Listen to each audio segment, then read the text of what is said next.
up, guys? Welcome to Real Estate Podcast, episode 219. I'm here with Griffin. I'm here with Trav. And I'm here with Adam. This week we watched The Gift.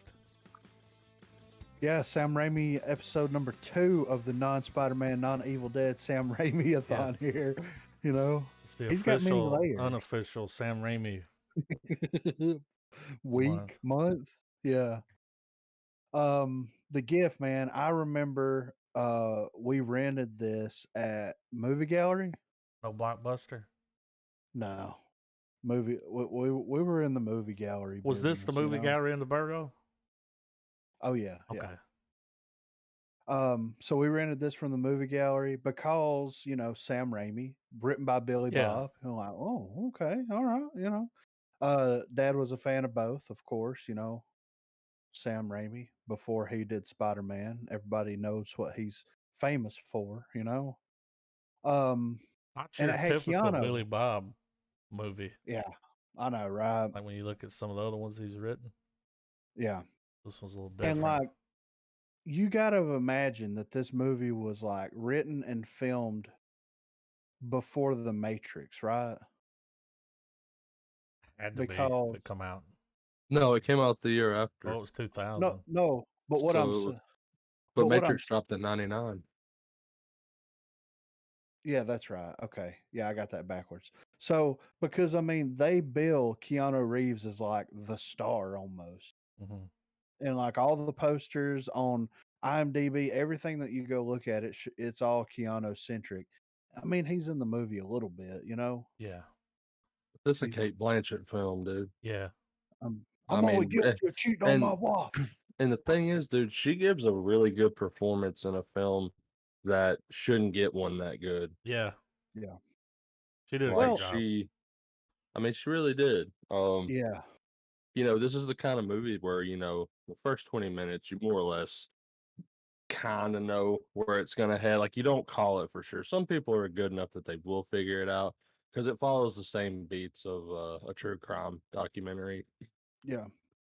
But yeah, it's overall, like, I was impressed by the type of movie it was, at how good everybody, like all the like from J.K. Simmons as the fucking sheriff, the fucking what's that guy? Giovanni. He's the fucking crazy dude. Like the only other film I can think of around that time that he goes on to do, I believe, doesn't he do Fast and Furious? Isn't he the one that like fucks up and races in like the very first movie?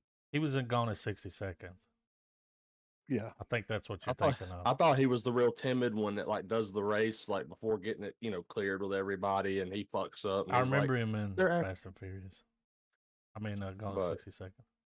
That scene, man, where the kid's standing next to the truck and he pulls up and he's like, "Is he bothering you?" He's like, "Is that right? Is that right?"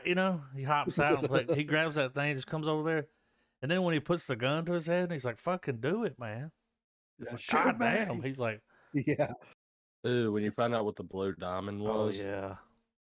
That scene was the best scene in the film. Oh, dude, when he fucking unloads on Blanchett, and he's like, where the fuck were you? Like, that kind of shit. Like, yeah. Clearly, guys got a knack.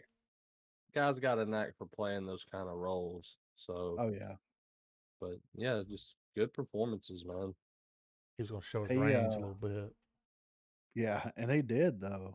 Like the first encounter that you see between those two characters, it's like, can you fix the door? He's like, I'll fix the door. I'll take you home.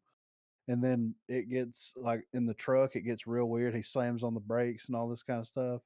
Just breaks down, yeah. Yeah, and then that right there that sets the tone of like the movie and the character, like some of the characters that she's going to be dealing with. And it does a really good job because you see a little bit of like the whole card reading thing and all that kind of stuff happening, before that, but it doesn't really dive deep into like what some of these characters actually are, like, and how she's trying to help them and all this kind of stuff by reading for them and all that. I do think that this film laid the groundwork for a lot of a lot of things that came 10 to 15 years afterwards, because I don't remember like a true crime story with a supernatural aspect like this Nah, they was. You weren't know what I really doing mean? those at the time. Yeah, Yeah. I feel Wasn't like the popular only yet. the only two movies that really come to mind as far as like big name, everyone has obviously seen them type of movies. The only two that come to my mind from that after this one would have to be What Lies Beneath and maybe White Noise. Would White Noise fit in that? Um, yeah, but yeah, I would say so. It's very specific, but yeah, like you know, to me, white noise is very like very specific, and now there's not any white noise. So, right? They don't have white noise on HD TVs, do they? Mm-mm. So, I mean, talk about a fucking. What about They play. fucking Walking the Mile? Walking the Mile, the damn lawyer. Oh my God, How I wasn't good was ready for he? him. He's He How like, how was many many fucking fingers fingers am am I? I holding? Yes. How many fingers am I Or- holding up? He's like, enough said. No more further questions. Can everybody in the jury box see how many fingers I got behind my She was back? hanging from a tree with a chain. He just looked at him and was like, I'm done. I like when he winked at him. Yeah, I He did know, a good right? job. You don't normally see that guy, Not like that. Not Yeah. serious. Yeah. All the performances were great. I mean, like this, if this was released today, would come out on Lifetime Channel or something like that. You know what I It'd mean? be on the He Did It. It'd be a Netflix movie. Yeah, yeah. Like it's that, and that's not to insult the film itself, but I mean, to be from 2000, this movie, I mean, it's dated. You see the film, yeah, right before the digital advent, I guess. yeah. But I mean, to me, what it felt like was like Billy Bob wrote something uh that he really didn't want to make. Like, not I'm not saying that in a bad way. I'm saying like he wrote something. He didn't really want to direct it or anything. And they're like, well, who can we get? And it's like, well, let's get fucking Sam Raimi to do it. He's good at horror. And it's like, yeah, but it's not really like a horror thing. It's got some like creepy stuff here and there, but it's not really. No, let's get him in there. And you saw like if you compare this film to The Quick and the Dead, and The Quick and the Dead like scream Sam Raimi style. There was a couple of shots from this film that scream Sam Raimi Couple. style, Yeah. but Some of it the little wasn't anywhere. montage, like Yeah, like the the water flashbacks dripping and yeah. yeah, stuff like that. But it wasn't Raimified Yeah. like The Quick and the Dead was. To me, this felt like his kind of like um, it's like him stepping away from stuff that he had written and directed, and he's trying to direct something that someone else had written, and he's taking it very serious, and he's not trying to be. I wouldn't say campy's the word, but he doesn't want to use his like signature Yeah. stuff. You Well, know what just I mean? tell the story in a competent way that only a director like him among his peers could pull off. And Yeah, to elaborate on what you said about him taking it seriously, I did a little bit of back reading on the movie, and apparently it's based on some accounts from one of Billy Bob's relatives. I think it's his mother or grandmother. So I feel like that may have a lot of the decision making. It might have had something to do with him being like, you know what, I'm not gonna have these hammed up shots where the camera just zooms the fuck in on a door shaking or some shit like that, and it's more of like a tone down. yeah, Because, like you said, it's not really a horror film per se. It's more of a this chick's got this ability. It's fucking weird. Everyone knows like who these types of people tend to be, and this one's just her ability just happens to be cranked up to 11, yeah, and insert narrative. yeah, It was his mom. I Maybe that's thought why the he way didn't that want to they direct it. well, I thought the way they depicted the home life sequences where it's not, where nothing's really happening, but it's just showing her like just kind of carrying on with her life, like taking care of the kids, like look like the little sequences of like her and the children in the kitchen or in the living room, her picking up like Yeah, that those first where little. she's picking shit up, that was like Because that spot on.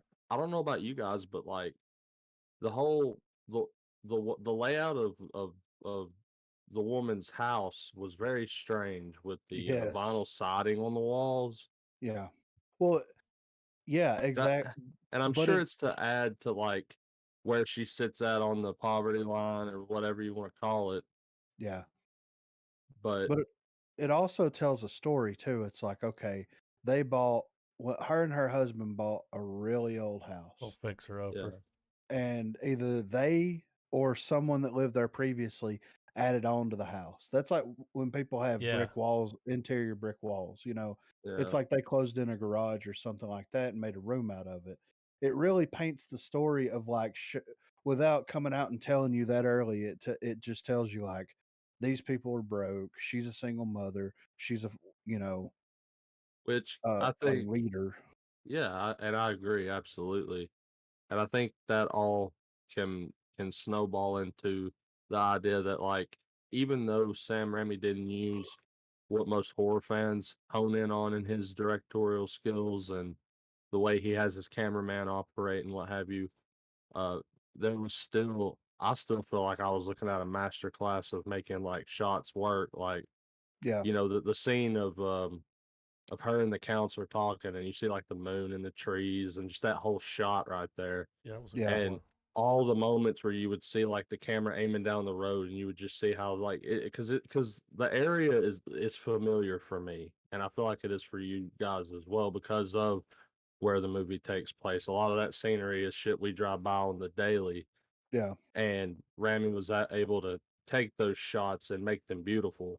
yeah, And even when it was just a passing scene to get to the next crazy whatever moment in the plot, it all it was very competently done, and I think that was one of the top praises from I think Ebert, Roger Ebert gave that on his review.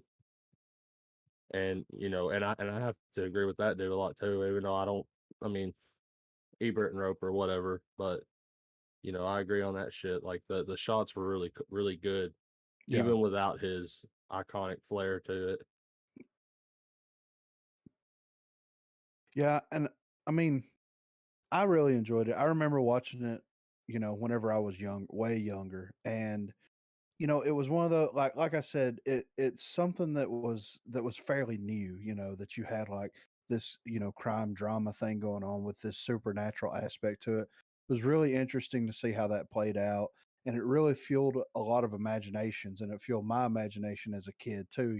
Because it's like what if you can read stories, and stories have been written like this for hundreds of years, but actually seeing like something that's visual media like that, and Yeah, it didn't go like completely over the top with it, you know what I mean?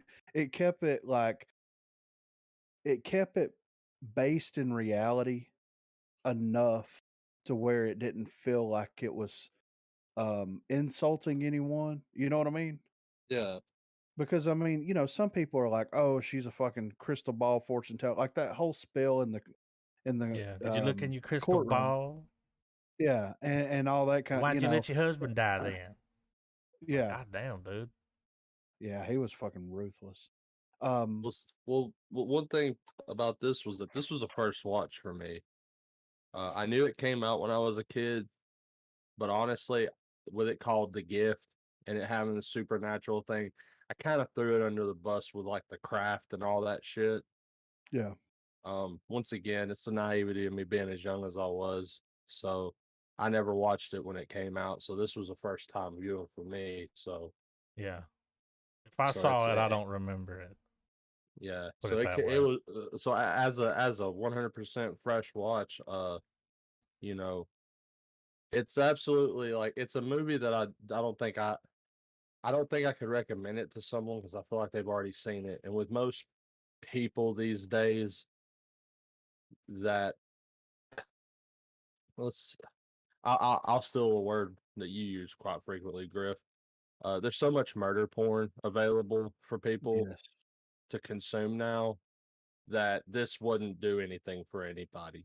No, it wouldn't get the dick hard at all. Um, I think the only viable option for to watch this is just like either on an analysis level of just like kind of like what we're doing, where we're kind of peeling the clock back and looking at the director's work. I just don't know if it could hold up to the main demographic standard these days. Yeah. Which is usually 18 to 25. You know what I mean? Right. Yeah, you're right. And the people that are really going to get the appreciation out of it are, like you said, people that are gonna peel away at the different layers of it and look at how some of the shots were, look at how the performances in the film were. I mean, the story now is nothing new whatsoever. Um, but there's enough in there that if you're like half interested, you should at least check it out for some of the scenes and some of the performances that was in the film, for sure.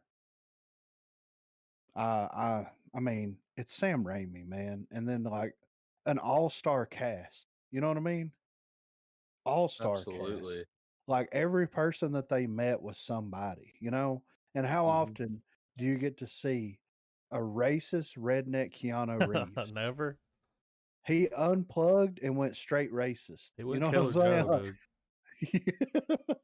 I mean, he was feeling a certain kind of way about all this. You know what I I mean? mean, it kind of shook me because I've never seen Keanu Reeves like that in a role, Mm-mm. Yeah. and it was it was surprisingly it was surprisingly refreshing. I guess I don't know if Yeah, that's right. a good word to use, but Yeah, because I mean, he's never I mean, played the he's not a good scumbag. person in this movie. No. Like, No. When he drug her out of not, that house Oh my oh, in God. dude, front of yeah. everybody, didn't give a fuck. Get in the car, His bitch. freakouts You in ain't this moving movie fast were enough.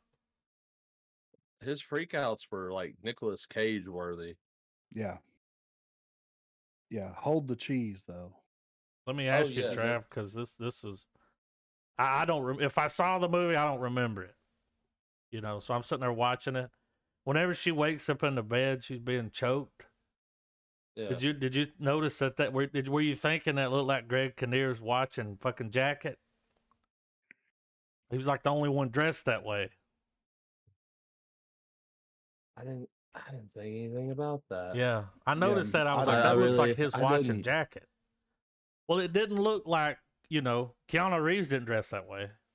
He No. wasn't wearing a gold watch. And then the lawyer, oh fucking, we'll have to come in tomorrow from Office Space. I was He didn't dress 100% that way. convinced he was. I thought he was the Well, murderer. when she went to his house, it threw me. I was like, is it this guy? He's like, you want Well, money? well, I just knew they kept bringing up the fact that she caught him fucking her too, Yeah. Yeah. Well, it was right the and night before she saw them in the thing, and it was like, well, well, well, and then when he with made that the comment on the stand, she said I was the best fucking town. You could tell that pissed that dude off when he said that. like he knew too, like Yeah. which I mean, He was probably I'm like, that's what she told me. Hurt his um feelings a little bit. yeah, and the scene I was like, okay, he's gonna be the one that's gonna try to offer whenever she goes back to the to talk to him and be like, hey, you got to reopen the case, Yeah. and he was like, oh, are you sure you want to do that? And I was like, yeah, here we go. He's gonna Yeah. start being like, yeah, what do you know? Which I was genuinely. It was one of those things where when you find out it was the fiance the whole time, Mm-hmm. it was more of like I kind of like should have had a V8 moment It's like, of because course it was. yeah, but yeah, I mean, it just proves that a tried and true story like this, where it does end up being what it is. He was able, even all these years later, and all the shit that I've watched, I still didn't call it, and that's pretty easy nowadays. So, you know, there is that for it. Yeah. I just thought that looked like his jacket and watch. And then at the end, when her and Buddy were in the car and he was like, I'm free now, I was like, I think this motherfucker's dead. Yeah. Just the way he was Oh, acting, he's completely different. I was like, this dude just showed up out of well, nowhere. whenever she went out there and he was out of the car, I was like, oh, Yeah. uh, fucking what's the Buddy. Spider-Man's grandma, or no, Oh, no, not grandma, Aunt May. Oh, Aunt May disappears out into the foliage like Homer Simpson in the meme.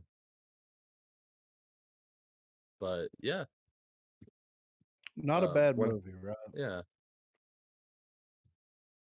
I think it's a very underappreciated Raimi film. 'Cause you never see or hear anybody talking about it. It's like it came and it went. It was something that was something when it first came out because it was something different. And then now there's a TV show where this chick could see ghosts and they're helping her solve crimes. You know what I mean? Like, you know what I mean? Like you see all this shit and it's there, but like this was kind of the first of its time or the first kind of the first of its thing. But I enjoyed it. I mean, I don't think that it's full star worthy. No, it's a half star. I think it's half star, but that Giovanni Ribisi performance He kills gets it. a full star. Yeah, his performance alone gets a full star, but the rest of the movie, I'm giving it a half star, Like his man. back was hurting. Oh, dude. Just that scene where she shows up at the house and he's got him fucking tied to that Whipping the shit chair. out of him with that belt, dude. Dude, he wasn't even He fucking told his playing. mom, he's like, you knew what was happening. You let it Yeah, you let happen. him fucking. Yeah, you let dude. And he grabbed her and he said, look at the diamond now. Look at it. It was like, Yeah, ooh. yeah. It's fucked up, man. Really fucked up. But yeah, I'm gonna give it a half star. I enjoyed it this time. Of course, enjoyed it when I was a kid because it was something different, and probably not gonna watch it like anytime soon. I No. might revisit it in like 20 years. You know, doing a Raimi dive again whenever we do the real estate revisit Yeah.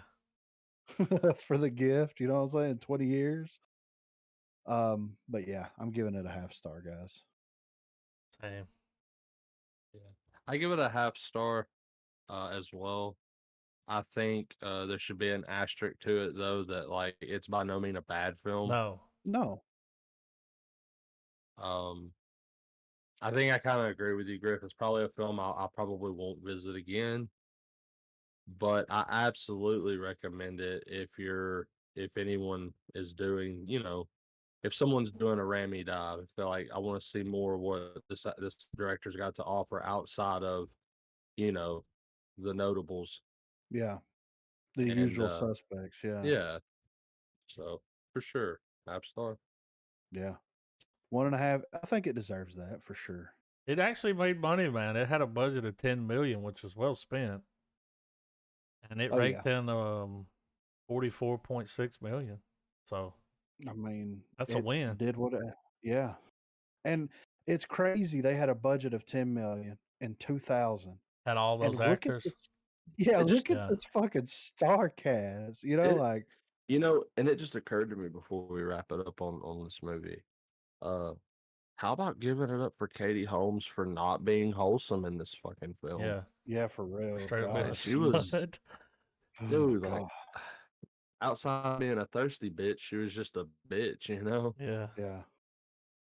And you could whenever her dad come over there and he's like, how about a little dance for daddy? And it was like, it's weird That was here. This is weird. Yeah. This is fucking I thought I mean, whenever that happened in the movie, I was just like somebody else's daddy was there a little too much, yeah. you know? Well, I didn't like whenever, you find out later on that it's her dad, but Yeah. like I didn't and know I'm that just at like, it's first. just some creepy old guy. And I'm Yeah. like, why is Greg Kinnear okay with that? Yeah, exactly, right? Is she just getting passed around? Yeah. Then you see her in the fucking closet with the other dude. And it's like, how did they not see Yeah. her open that door? Exactly. He's sitting there and he's like, somebody might walk in. And it's like, yeah, somebody's standing here with the door open Yeah. watching She's you. like, you better fuck me quick then. Yeah. Wasn't the last thing that Kinnear was in that we watched, wasn't it The Stand? Yeah. Like he was the Vaping, fuck. Yeah. stoned. Yeah. Dog having. The one that got shot the fuck up. He gave that Bummer. badass courtroom scene. Yeah. I always love Greg Kinnear and whatever he's in. He always gives a fantastic performance, man. Yeah, and like you said, it was Underused. nice to see Keanu got a little range. Yeah. I love seeing White Trash Keanu, dude. Yeah, bring him That's back. my favorite. Yeah, that's my favorite. Dude, what he if they went bring him there. back in the Matrix as white trash Neo? Oh my God. I don't It's think all he'll go as coming white together. trash as he did in this one. The first time you I'm see gonna him, hang. you're like, "What did he just say?" You, Yeah. you hear him go. I'm gonna hang up his phone now. You hear, and I'm gonna Yeah. show you a world without you. When he left the house, he told those little boys, "I'll see you soon, boys." And it's like, God damn, Yeah. call the cops, man. This dude's Yeah. fucking Right. nuts. And then the guy came over and Oh, he's like, he's a squirrel hunting buddy of mine. And I just don't think he'd do something like that. that one kid, man. All he wanted was some icing, and it turned into that. Yeah, right. But dude, fucking Buddy shows up, he gets Yeah. that crowbar or that tire iron out, and Goes he full, fucks. goes full Michael Keaton on him. Like, you want to Yeah. get nuts? Do it. That, yeah. that every scene that dude was in was fucking intense. He didn't want to fuck with Buddy though. He knew he knew he's gonna fuck his world up.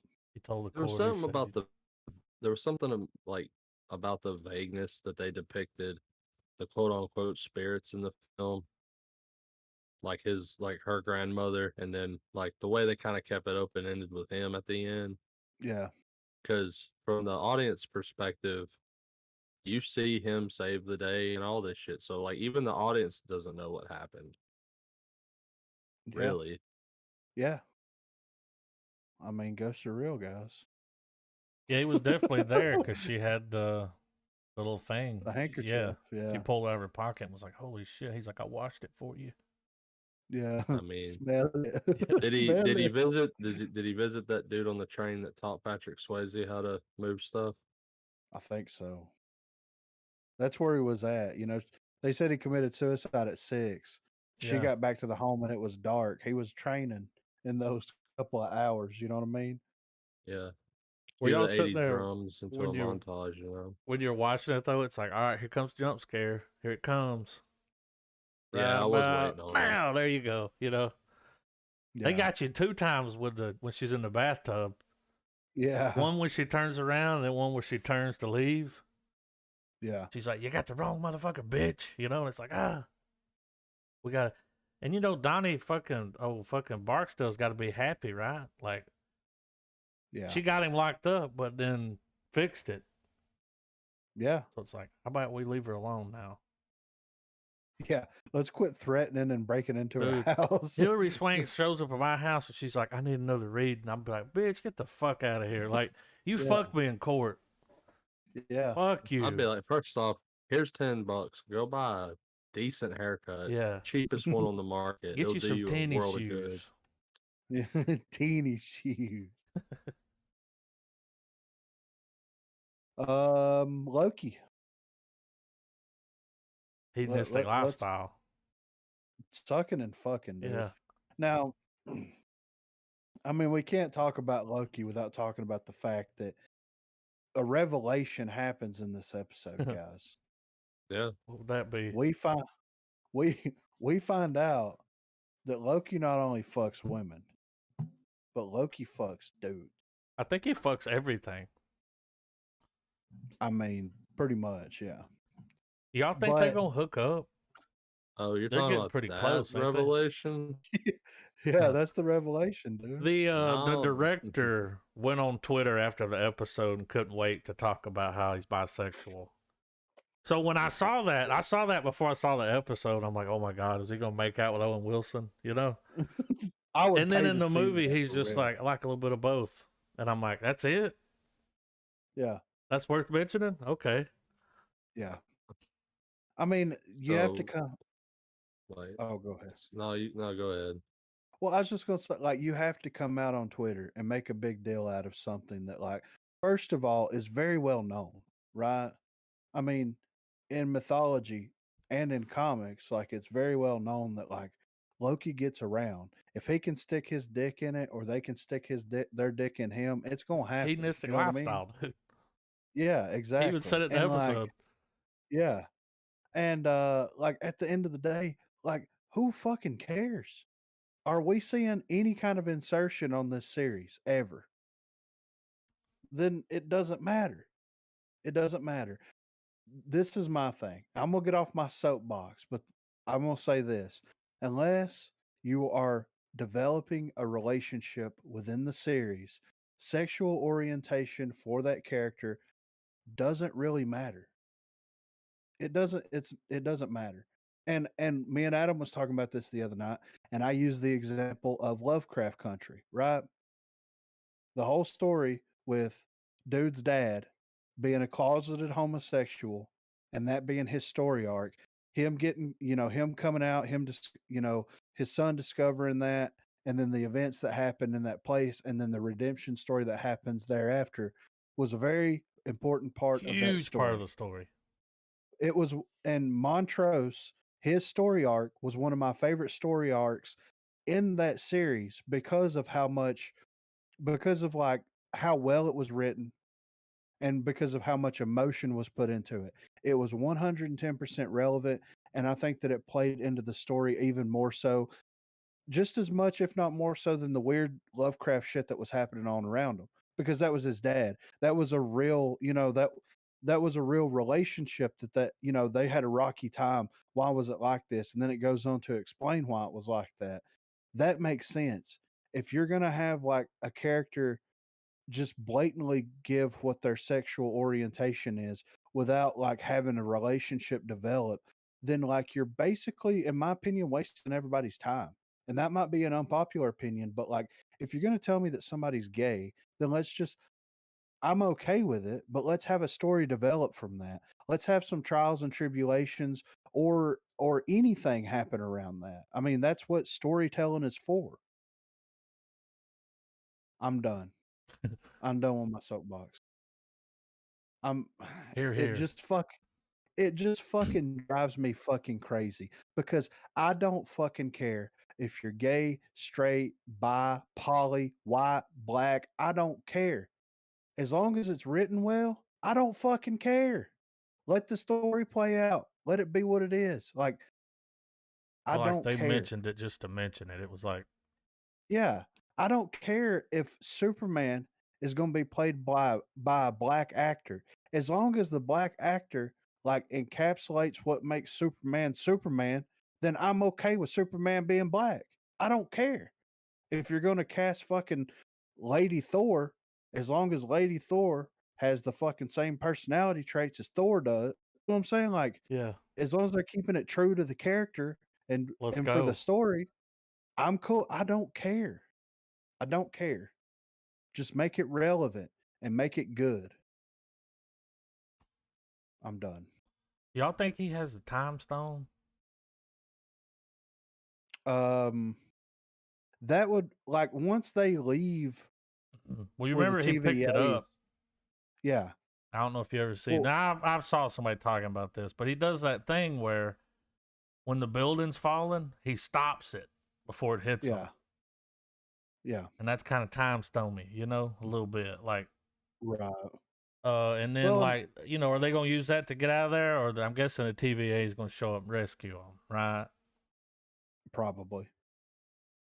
I'll Well, go ahead.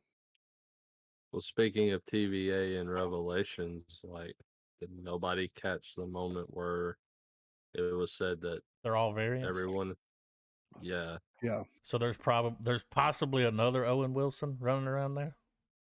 Yeah. Well, remember when she comes in well, there and there's the spots on the desk from the cup? She's like, he always leaves Yeah. well, spots. And then they were like, that could be just another version of him. so Yeah. now, but now it even adds the question of who are the timekeepers. It even adds more to their mystery because, according to Mobius and most of the people there, that the timekeepers created them. Right. But that could be extrapolated in different ways though. Because think like I mean, it's obviously going to, but like, yeah. what I'm saying is that like, there's like, what are going to be like, how is the story going to shift now? Like, is Mobius going to turn rogue? No, I don't think so. I think he's in it too long. And here's what it seems like to me, and I may be completely mistaken about this, but to me it feels like the timekeepers have these people there not against their will, but are they trying to get something in return for it. You know what I'm saying? Like if you do X amount of missions, then you can go to whatever time that you want and live out the rest of your life. The timekeepers are Gantz. That's I mean, that's that's funny. That would be a crazy way to introduce that kind of story to Western audiences. yeah. I'm thinking what you've got. We're gonna go 7 degrees of Kevin Bacon on this. Mm-hmm. The writers of Loki, one of the writers anyway, Mm-hmm. is a writer for Rick and Morty. Oh. Rick and Morty is written by people who clearly like Doctor Who. Yeah. The timekeepers are Loki, female Loki, and Mobius from the future timeline that's already gotten shit figured out. And we're watching the events play out to those three becoming the timekeepers because there are no fucking timekeepers. It's a front. Yeah. Because I know through some of the other articles that have been published and all that shit, it's clearly established for everyone to know that digs into this show now that the head chick that Mobius is answering to is the right hand bitch Kang the Conqueror. Yep. Right. So the timekeepers either aren't there or they were there and someone got in front of them and pulled some beyonder shit like Doctor Doom and took them the fuck out and took control. Maybe Kang did it. Who the fuck knows? Kang could have done it to make sure he starts his time journey. Or it could end on a good note and it just be that this alternate version of Loki and these other two variants become the timekeepers, and it would kind of be fitting for Loki's character as the god of mischief because he has total dictation over the beginning and the ending of time, and he can let chaos reign in the middle of that. Yeah. And that would be probably like the most alpha move a Loki could do. Yeah. Well, Considering in 3 hours into the show, we're being told constantly that Loki just wants to fuck with shit. Like he ain't much of anything in the eyes in terms of strength, but he's good at sowing discord. A version of him bombed the fucking timeline and started making the multiverse sprout out again for crying out loud. So yeah. I don't think it's a far fetched idea to assume that maybe he's taken up reins further on down the timeline and he's not fucking with him directly because of time travel bullshit and just letting him ride out the events so that, everything that's him maintaining his true timeline to becoming that. Right. And then maybe that's why he's been allowed to do all this stuff, like the DB Cooper stuff. They're like, why didn't you stop that? Well, they just didn't, they let you do it.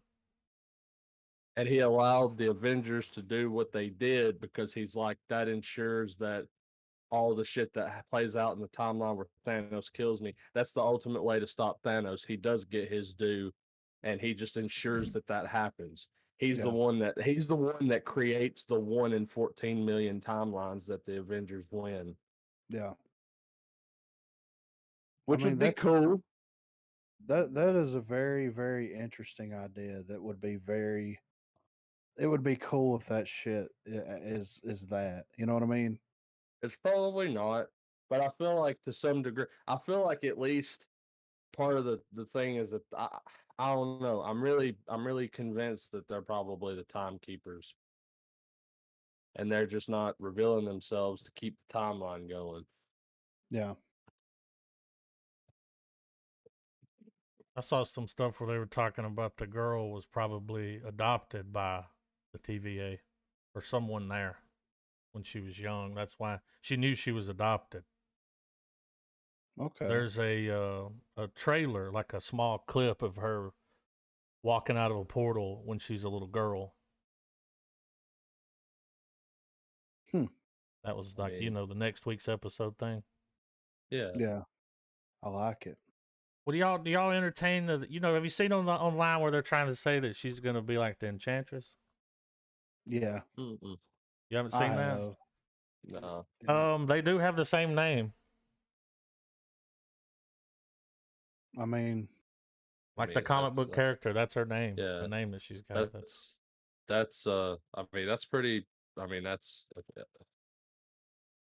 a horse is a horse is a horse. You know, like I mean that's the proof there, man. It probably is, bro. I Like, also saw another one through the week. Remember when she puts her fingers on his neck to knock him out Yeah. and he doesn't go down? Well, then you get this whole episode of her like, remember that a little bit before you see her sitting at the table with the TVA agent talking to her and she's like, have another drink. And she's Yeah. trying to get information out of figure out who she is. Well, this whole episode, that's what you see happening here. Like she's sitting around talking to him, seeing if he's cool, if he's, Yeah. you get that whole scene with them doing on the the train. So same they were thing, like, yeah. so could it be she knocked him out? He doesn't know that he's knocked out. So maybe that's why, because they're all of a sudden they're on this planet. It gets real Doctor Who real quick. It would be crazy if that whole episode took place in Loki's mind. Yeah. Yeah. Like she was just trying to get to know him. But now on the Infinity Stone thing, I mean, the rules that are established right now is that magic don't work in the TVA. But they're on a different planet.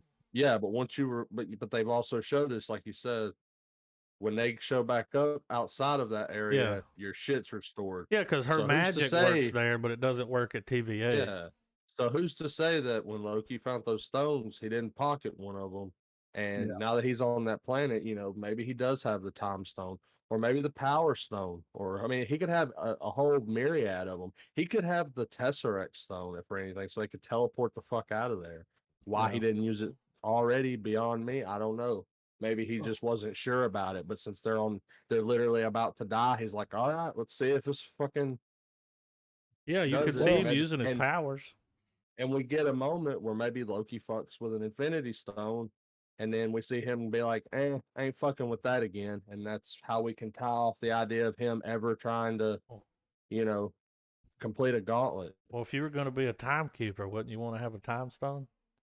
But if you were that powerful where you can render Infinity Stones mutant void, like, I mean, I see what you're saying. I just think that like the power gap between the two would be so substantial that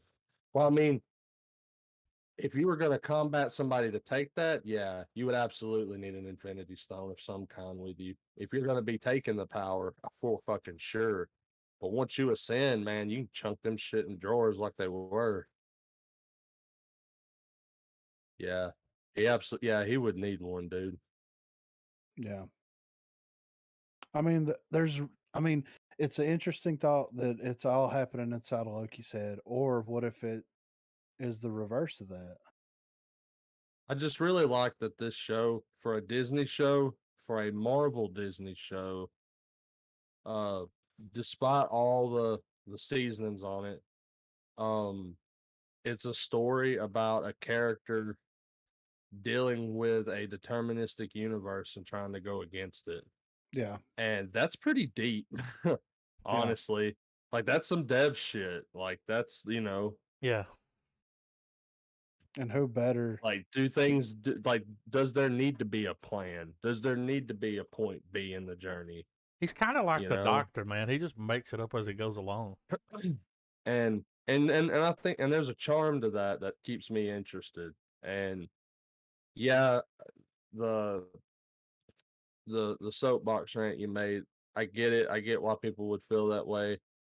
But I think if you're really invested in this show, it's something that's like, yeah, that's a thing. Okay, whatever. Let's move along.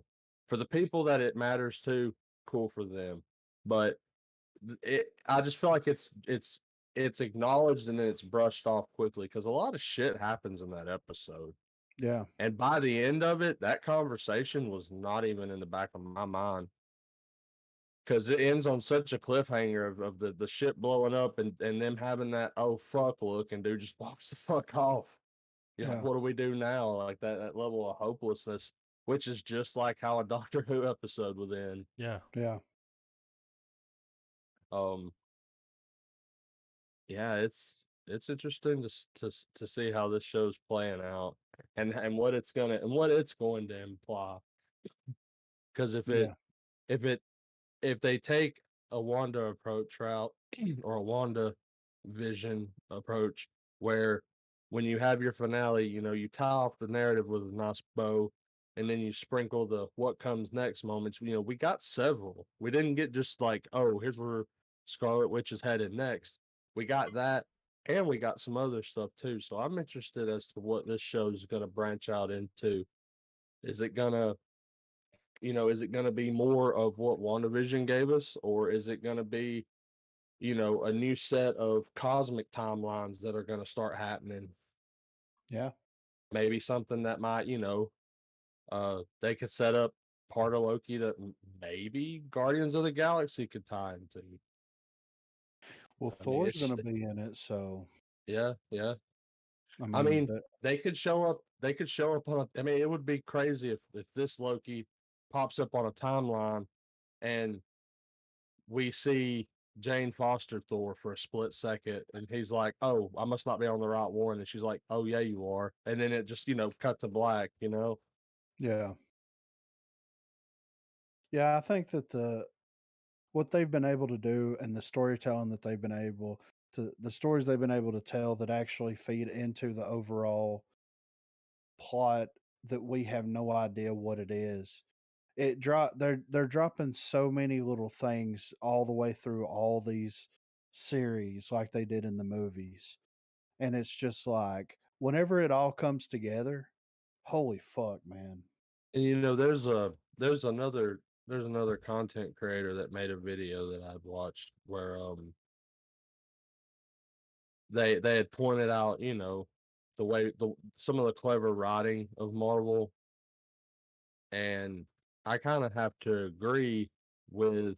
They made a statement of Loki in one of their review videos, I guess, and they made the comment of like pointing out how in a lot of the writing there's a lot of double speak, where not only is it character dialogue, but it's also in a way Marvel talking to you, the audience. Yeah. And there's the line where he first meets female Loki, and they have their whole back and forth, and she finally ends with saying, "This isn't about you," like in a way of like saying like, the, long story short, it went into the idea that this show is going to help break down continuity for Marvel so that they don't have to keep a constant story always going, and they can Yeah. just do, if they want to have a small story span over a couple of movies, they can do that and it not be a big deal. They can acknowledge what's established, but they don't have, like, every movie doesn't have to be so tightly knit now. Yeah. Oh yeah. And Well, I definitely feel I can see where those vibes could be given in the show. yeah. I'm excited to see the Well, next episode. yeah. I wish that they would have just dropped all of it at one time, man. Comes I'd have out already tomorrow. watched it all. Yeah, I Oh know, yeah. but if they dropped the whole series. I'd watch the whole. Those 6 episodes. That ain't shit. No, hell Oh no. man. If So, if the view count for Snyder Cut has shown, people will sit through a long ass viewing of something if it's something worth watching. yeah.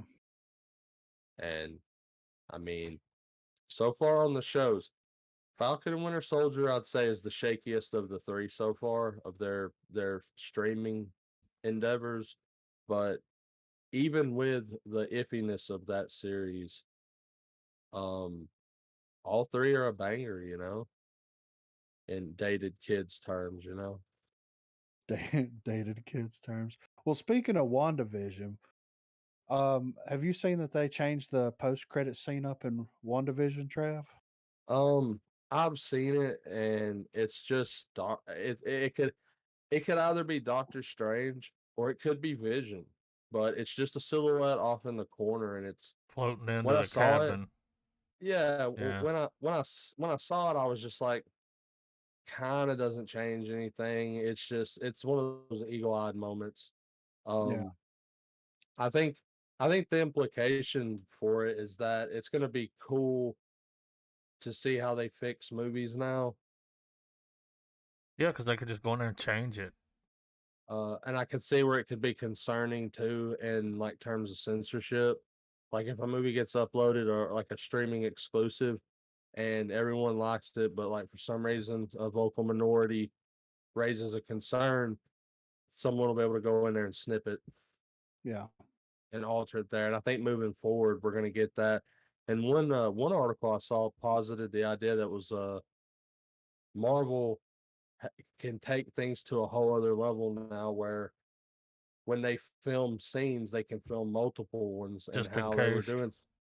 Well, it would be interesting if they did that for the next few films and series to kind of represent Loki messing with the timeline. Okay. Which is a Okay. really crazy experience, like that Yeah. would be. I mean, I don't think that's as far. That sounds really expensive to double back on a lot of already expensive endeavors. But I don't know. It's a cool idea, but it's got a 50-50, Yeah. good to positive to it. Right. But yeah, I was wanting to kind of use that as the segue. But I've seen it. They've got a little video snippet here of the differences here. And this is all I'm saying. What if they did it on accident? You know what I mean? Like what if something Accidentally happened to changed the post credit scene. no, like something happened to that last episode. They had to pull it down and put it back up. And like something got messed up whenever it was uploading. You know what I mean? Mm-hmm. What if that's all it is? Like it's not something that was intended to happen. It wasn't put in there on purpose. It was just like Like fragments. someone accidentally clicked WandaVision season finale, but like they clicked the one that had parentheses one by it, like it was. Yeah. Well, I mean, or whenever they were uploading it, like the video like defragmented in some weird way and it like pulled another shot from another scene, and Yeah. I don't know. It's just funny to think about that. Like if it was something that was completely not intended, you know? Well, it has been pointed out that um there were essentially two. Foggy has come out and said there are two reasons why Strange was cut from the ending of WandaVision. The first being was that he did not want the series to end on the idea of white guy shows up and saves everything, considering the political climate right now. But And he's the that's, sorcerer supreme. I know, but it is what I it get is. it. Is he And gay too? secondly, He's an it was actor. kind of what we figured out as we watched it, and kind of what we all kind of came to on our own. And it was the idea that, if Doctor Strange shows up at the very end, it kind of null and voids the whole like experience of watching Scarlet Witch become Scarlet Witch. Instead, it's, oh, let's watch 6 hours of content till Doctor Strange shows up. It becomes about him instead of about her. And I understand that more so than like the Yeah. other Well, shit. But I mean, they're both valid reasons.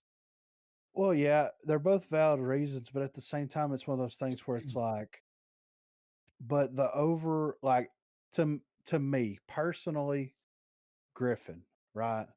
To me, it's like Doctor Strange shows up at the end of that, then that like fossilizes the idea of like what she's doing at the end and what she's been through is so much more than we could have ever, because we knew that she was going to be in Doctor Strange and Multiverse of Madness and all this, but that just Yeah. reinforces the idea that everything she went through was all for naught. And you can sit there and you can watch WandaVision now and say the only redeeming thing out of this was the fact that like she fully embraced who she was and White Vision's back, and that none of the rest of that shit fucking matters. Well, and that chick getting the powers. But other than that, none of it matters. It was all a fictional universe. It was a pocket dimension that she, more or less, a pocket dimension that she created and then destroyed all on her own. And then that was that. Like you get the Agatha beginning and end there. Bam, that's done. You get White Vision show up. He flies into the sun to try to figure out the fuck he's doing with his life. And then but to me, that idea of Strange showing up and being like, look, there's more going on here. It reinforces the idea that everything that she went through actually has some gravity to it, as opposed to being like, yeah, I fucked with a bunch of people's heads for my own, because of my own problems that's been going on. That's the way that I would have taken it. And that's kind of the way that I took it anyway. Whenever we knew that she was going to be in Doctor Strange. So and then like okay, I get the whole White Knight thing and all that kind of stuff, but like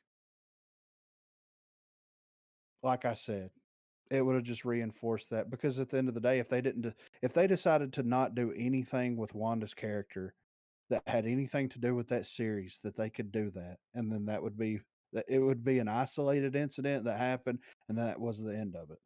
Well, I think it gave us.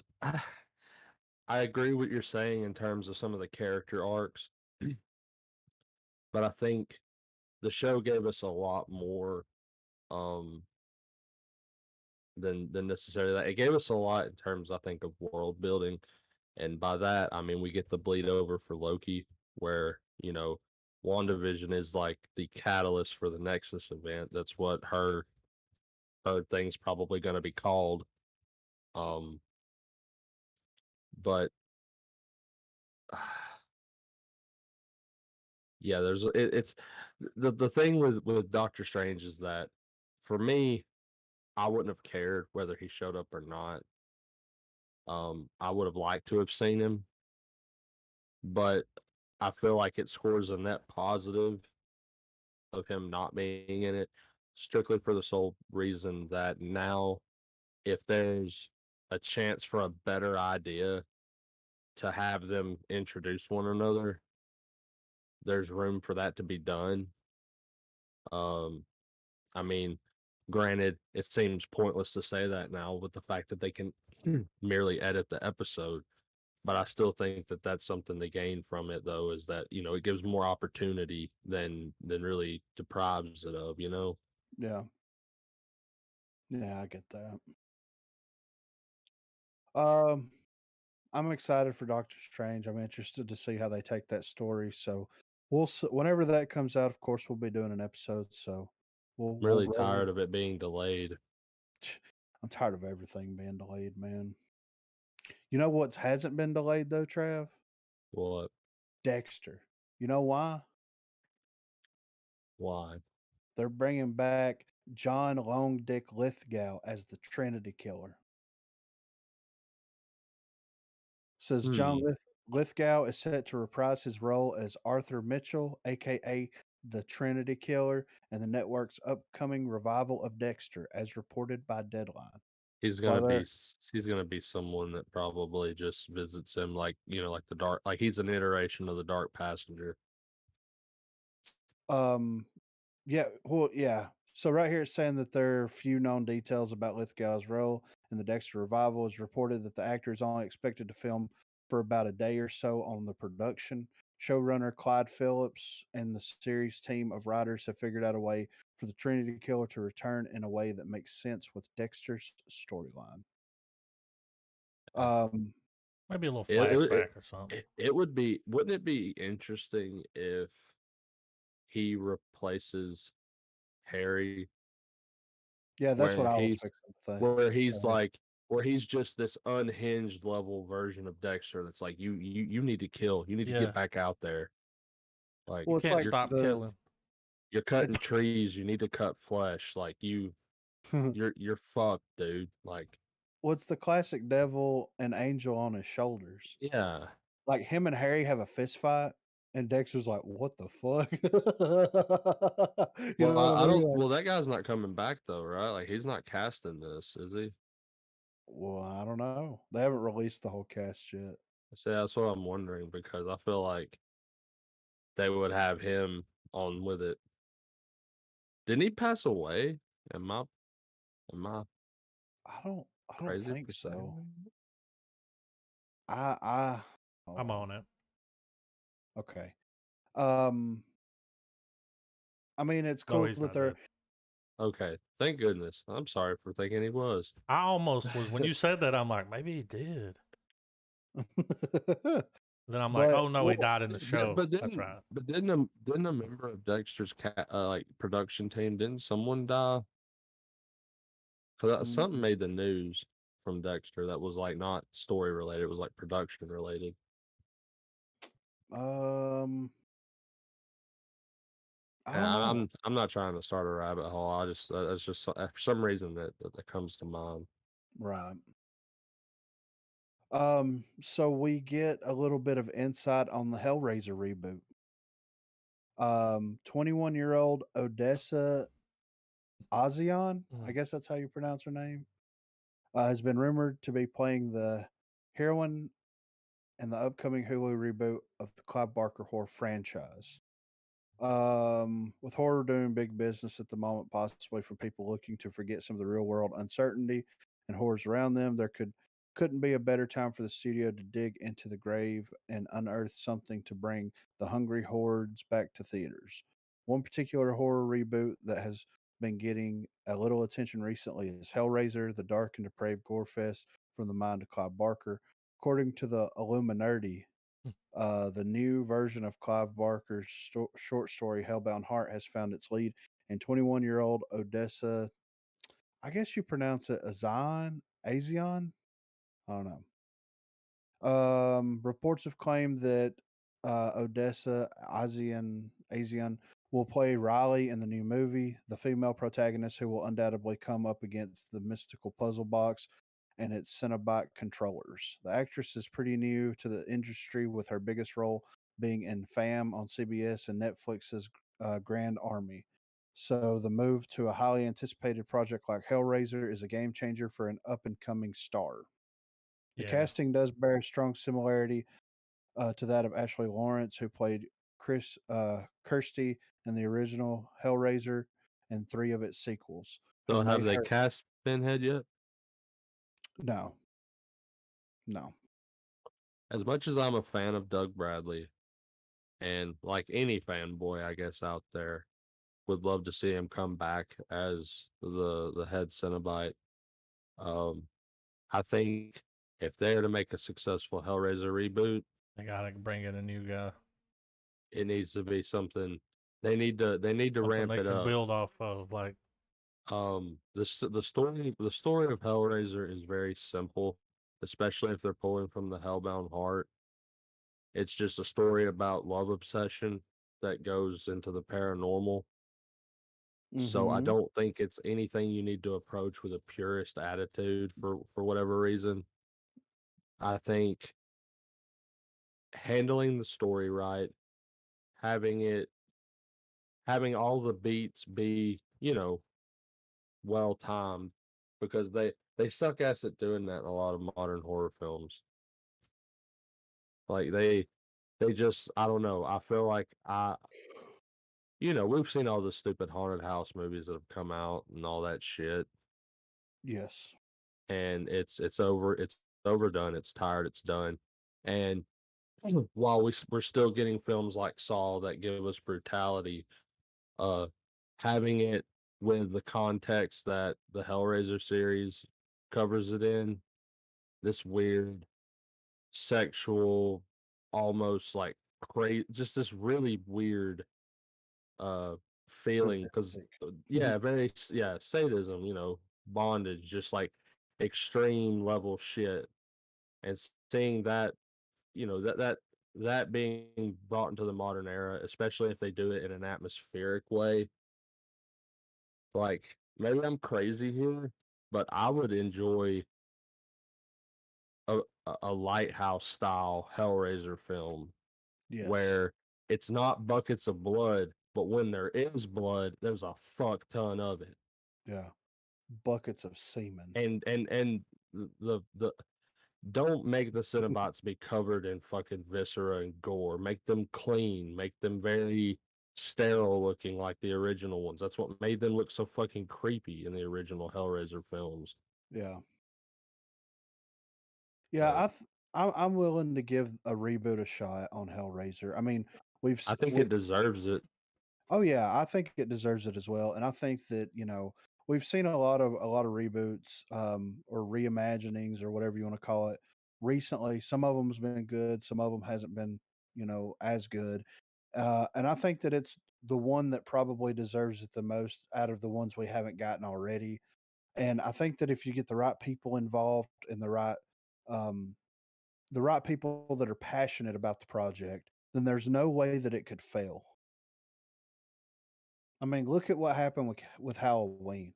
You get a group of people together that are passionate and they love the film, specifically the original, and they want to just take that idea and they don't want to redo it, but they just want to build off of it, and you get what you get. You know what I mean? And that comes from a place of compassion, you know. And I mean, Absolutely. and I'm interested to see if they could get the right people involved. I mean, you could say the same thing about the Evil Dead remake as well. I mean, Yeah. that's something that dude wanted to do for forever, and he had the opportunity to do it, and it was his love, his love story or his love song to what Raimi had built, more or less. So I'm excited about it, and I think that it's gonna be very interesting to see this develop over the next couple of months to a couple of years, and then actually see it come out and give it a watch because we've got bad Hellraiser movie after bad Hellraiser movie for like the past 15 or 20 years. Well, it's time it's gotten the proper rebooted polish that it deserves. Because I Yes. know it's already tried to have a reboot before, but it was a straight to video. It was awful, and yeah, so Yeah. it's gonna be nice to see this next iteration of it. So are there Yes. two? Because there's one at To HBO, and now there's one at Hulu. well, The so one at Clive Barker HBO, got Clive Barker and David Gordon Green's working on. yeah. So this is a different Yes. And so one. Clive Barker So recently got the rights back to Hellraiser. Hulu's doing this one. okay, I th- I I bet what's going to happen is they're both going to happen simultaneously. I bet Clive Barker's going to take the story and continue it, kind of like Halloween. And I think that the Hulu version is going to be a reboot or a reimagining of the original yeah, the HBO story. one's supposed to get a movie too. It's Yeah, been showing a movie. yeah. Okay. So, and that's the thing. Like, the last time we talked about Hellraiser was when Clive Barker got the rights back, and Mm-hmm. finally, he said that he wasn't going to be part of anything, that he wanted the rights back. He got them back.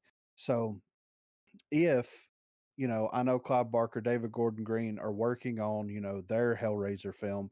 If Clive Barker reads the script, gives it his blessing, and then executive produces whatever, then there's no way that you can go wrong. You Yeah. know what I mean?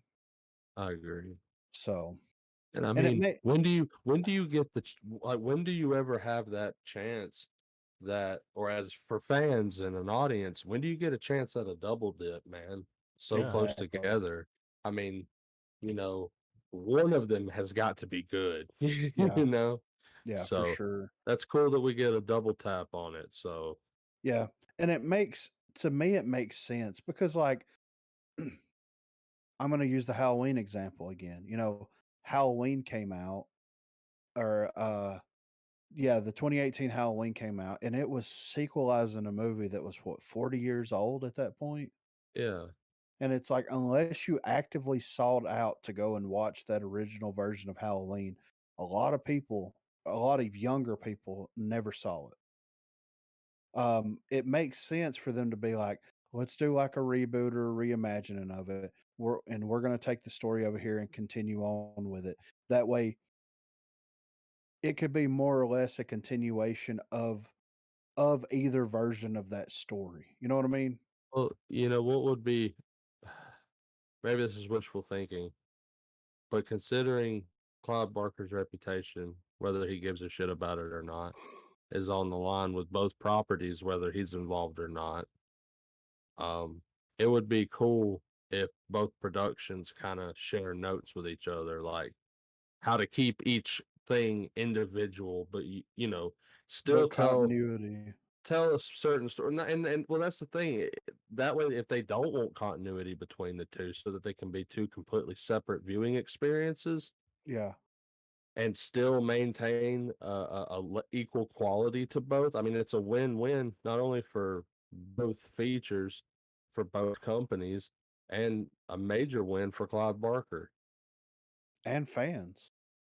Because who can say that you drop the same story twice at the same time and they both don't suck? Yeah. I mean, it's Clive it's Barker. He might be able to say that. I mean, the guy's got a knack for fantastic storytelling. Yeah. So, Steven Soderbergh here wants to do another Ocean's 11 sequel with the OG cast. So we got Ocean's 11, Ocean's 12, and Ocean's 13. It says, as the years pass, the idea of another Ocean's movie with the original cast seems less and less likely. In the years since Ocean's 13 premiered, we've also lost actors Bernie Mac and Carl Reiner. Even so, Soderbergh has apparently not given up on the idea of returning to the franchise someday. As explained by franchise star Don Cheadle to EW this week, the filmmaker has even spoke to him about doing another movie with the original group. And this is Ocean's 13 came out in 2007, by the way. A minute. So it's been a minute. Um, so this is what Cheadle had to say about it. We were talking about it, and then Bernie passed, and very quickly we were like, "No, we don't want to do it." But I just did a movie with Steven, and he said, "I think there may be a way to do it again. I'm thinking about it," and it didn't go much further than that. But I don't know. I don't know who all would be in it. I imagine the main group of us would be in it. Would be in. It would be interesting to see. Um, that first Ocean's 11, the remake, Yeah. is like fucking incredible. It's fantastic. Ocean's 12 and Ocean's 13 were okay, but to me they didn't live up to the original. But it would be nice to see, because all those personalities, all those characters Mm-hmm. coming back together and doing something. And if they find a cool way to do it, to memorialize like Bernie Mac and Carl Reiner and also make it relevant, why not? I mean, it's an all-star cast. You're going to have to pay like 500 million just to Yeah. get this cast back together, first of all. Um I don't know. Some of but them will probably do it on some just back end. because, They're loaded. yeah, yeah. When's the last time you saw George Clooney in a movie? Well, he was in that movie where he was at the North Pole, right? I don't know.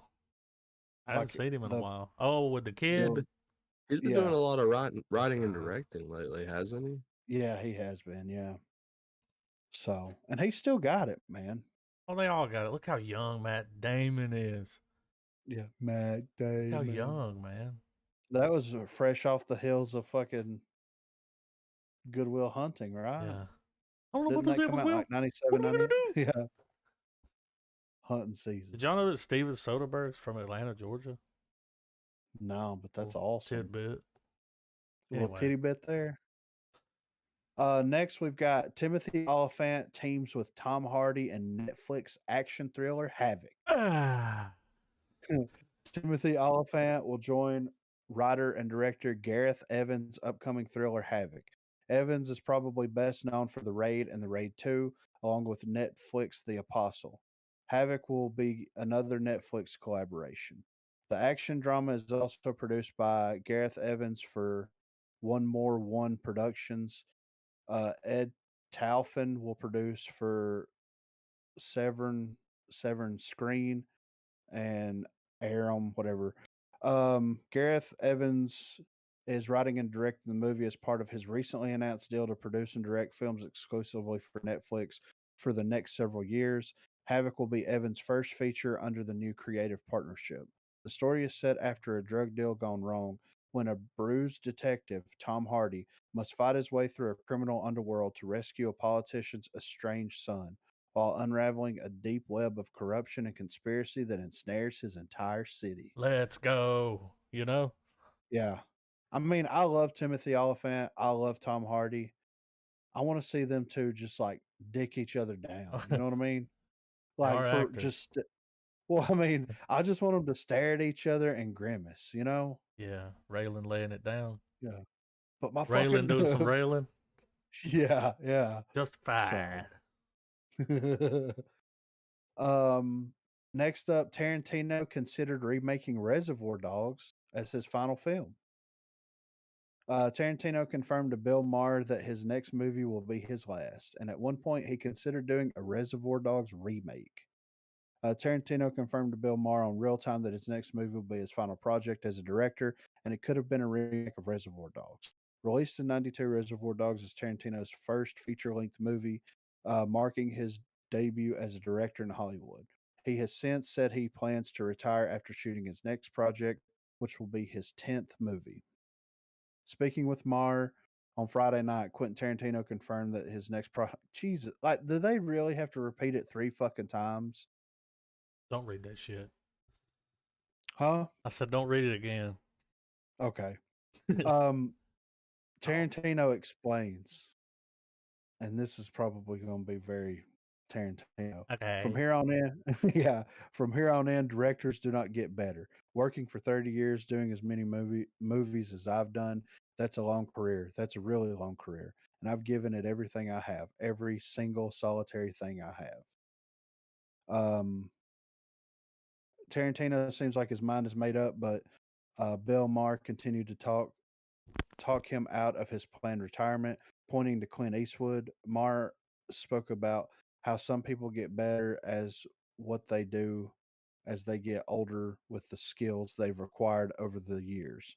Maher then asked Tarantino his first movie, Reservoir Dogs, would be much better if it had been made today. Tarantino then divulged that he actually considered doing that with his response. That's kind of a capture time in a moment kind of thing. But I actually considered doing a remake of Reservoir Dogs as my last movie. I won't do it, internet, but I considered it. Yeah. Um, Big bait. he wouldn't be able to get away with making that movie now. Dude, I was listening to Joe Rogan. He's on Rogan today. He was on WTF a few days ago promoting the book. Once Upon a Time in Hollywood, book's out. Got a lot more in it than the movie, so it's not the same. Yeah. That's one of the first things that he said. Joe was like, "You couldn't. I don't think you could make that movie now." They had that Yeah. conversation, and Tarantino went on to say, "Well, in the '80s, there was this thing where people were trying to get away from stuff like that. There was this like, it's getting a little woke, a little something like." Yeah. We don't want stuff like that in movies. And then he said, and then I dropped Reservoir Dogs, and then after that you get fucking, Seven. Like all these movies started coming out like that, like those, Yeah. They tried to have Harvey tried to have the scene removed where he cuts the ear off. That was one of the scenes where Miramax was like, we really don't want this in the movie, and Tarantino wouldn't budge on it. He's like, it's got to be that fucking movie. Everybody Okay? remembers that fucking movie scene. Yeah. When you hear and that song, the song, yeah. you think of that scene. Like, it's iconic. But they had the same conversation. That's crazy. Yeah, I mean, I don't think that they could make. I mean, just the dialogue. And he's right. It was a moment in time that it was capturing lightning in a bottle. That cast was perfect. Yeah. You know what I mean? Like, there's no way. No. Like, and I'm not. He could pull star power. Don't get me wrong. Yeah. And he could do Reservoir Dogs or whatever. But like, just that cast, that budget, the way that it looked, the feel. I mean, the movie doesn't feel like it took place in the 90s. It You know what I doesn't feel mean? like it had a budget of $1.2 million. Like, No, not at all. But and that's what I'm saying. Like, if you watch Reservoir Dogs right now on Blu-ray, the movie could be taking place in the 70s for all you know, because that's all they listen to is 70s music, yeah. right? KB So Billy. that's the one. Yeah, that's the one thing that kind of grounds them into this reality. So you could watch that movie and it could take place in the 70s, the 80s, or the 90s. And with the way that he shot it and the way that the automobiles and everything else looked, I mean, it could have taken place in any of those time periods. He did it in a way where it was timeless. And if they did it now, it would be good. I It don't just want to see wouldn't that. be. I don't want that to be the last one. No, I not want at something, all. don't rebrand it again. Like, Yeah, give me something it was new. perfect. Yeah. So, and Cadam said the book's out. I'm gonna get it, and I'm gonna read it because I want to. If he's gonna quit doing film and he's gonna be a writer, I want to see what his writing style is like. You know what I mean? I want to see how he writes a story like that. So I'm gonna try to pick it up and I'm gonna try to read it. It's like 400 pages, somewhere around there. So, Well, like in the and book, it's got, man, you get more of Brad Pitt's character. You get more of his yeah. story, his background. Apparently, he went through a few wives. Oh, A bit of I a mean, ladies' man, a bit everybody of a has. killer. Yeah. Uh, Knock them dead, you know. But yeah, I mean, I'm glad that that isn't happening. Man. I could put Reservoir Dogs on right now, yeah, 10 o'clock, and watch I the would whole goddamn not. movie. Yeah, I would not be able to turn it off, dude. I'd be mouth breathing the It's one whole of time. those. Yeah. I mean, come on, man. He decides out of the fucking blue. Anyway, I wanted to follow up on this. We talked about this last week. Um, the importance of being earnest. The Jim Varney documentary had a successful Kickstarter.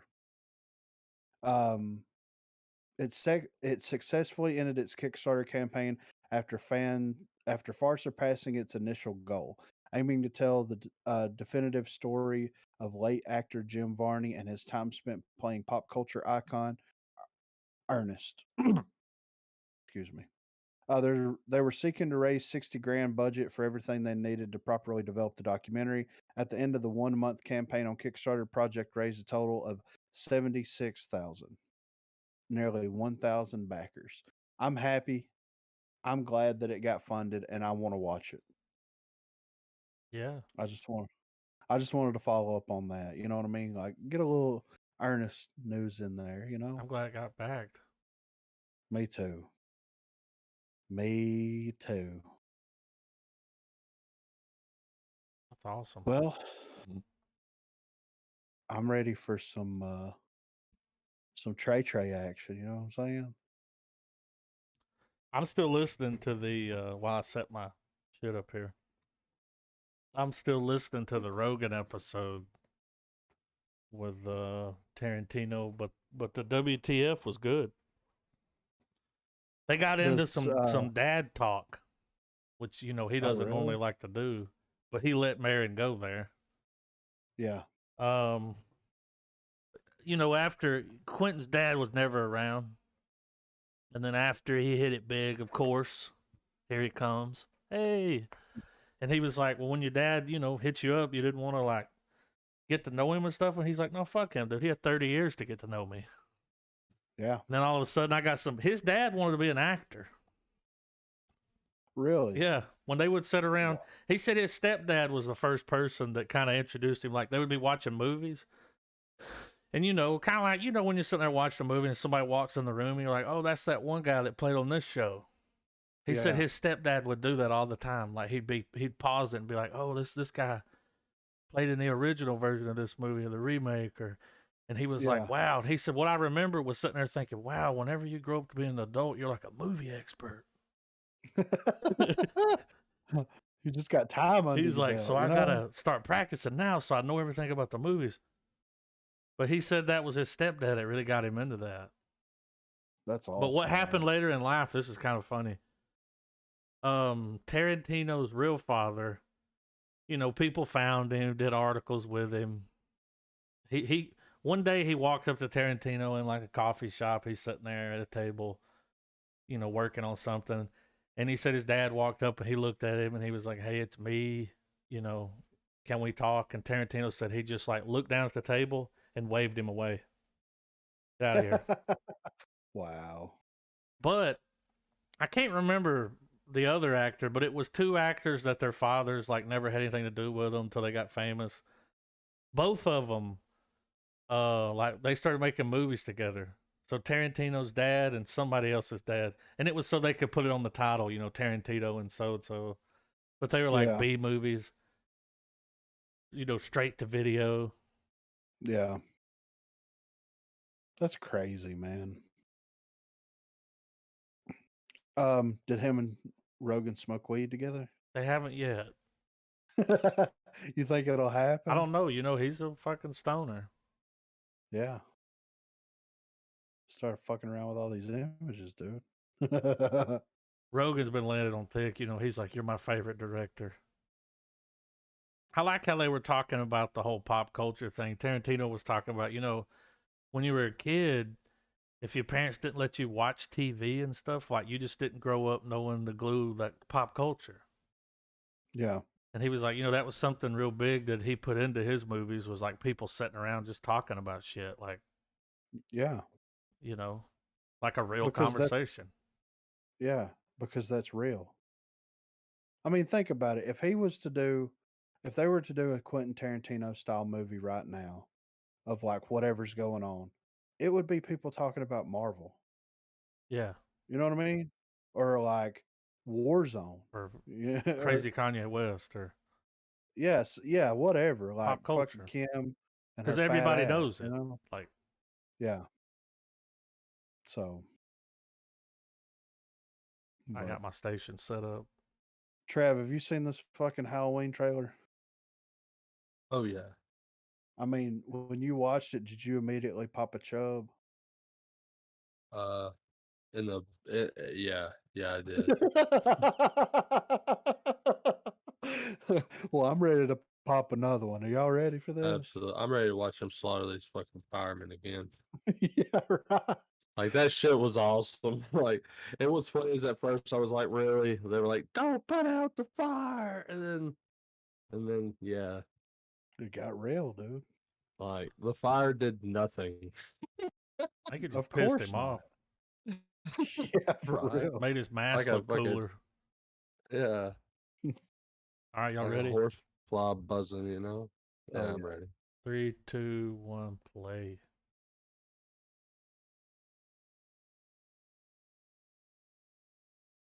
Set this house on fire, baby.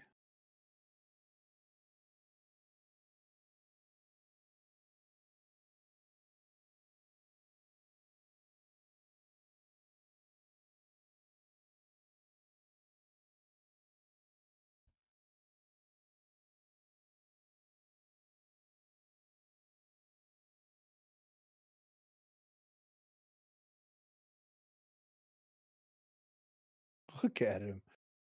Backdraft. Yeah.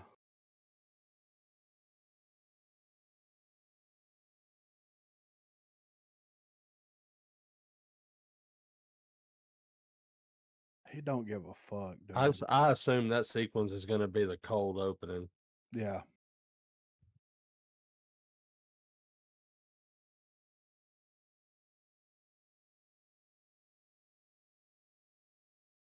Oh, look for the Season of the Witch cameo. Oh, I seen it. This is fucking nuts right here. Butcher knife acquired.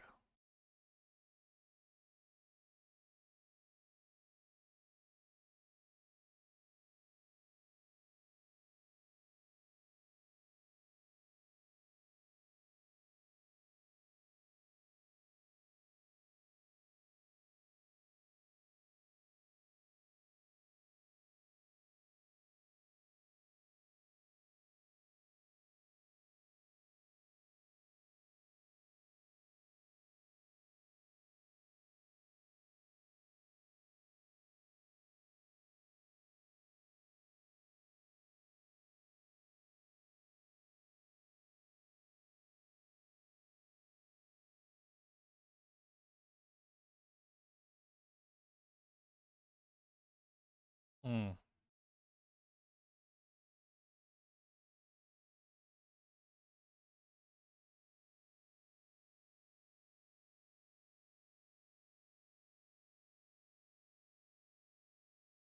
Well, that's gonna piss him off. Mm-hmm.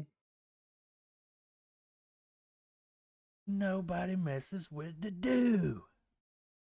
I can't wait for that shit to come out. I'm probably gonna go to the theaters and watch it. That's how excited I am for it. Yeah, it looks like a silly goose time. It does, man. And like some of the shots just in that trailer, him walking out of that house on fire, baby. Mm-hmm. And you see his mask, like The way they did that, is it saturation? Because I know what you're talking about. That shot of his head and the flames behind it and everything. and you can only see like half of his face. There's like a filter on there, man. It Oh doesn't yeah, look. there's some color grading. Yeah, there Yeah, was a It looks good. uniqueness to that shot. Yeah, yeah. I'm so excited. I've heard a lot of good stuff about this trailer, and I haven't watched it yet. This has got our Is this a boy John. western? Yeah, Oh yeah. it's got fucking Nice. Idris in it, dude. Nice. So And I think fuck- it's the chick from Watchmen. Jonathan Majors is in it. The lead from Watchmen, Yeah. the The Miss black. Midnight, Yeah. Sister Midnight, I think. Okay. Are y'all ready? Oh yeah. 3, 2, 1, play.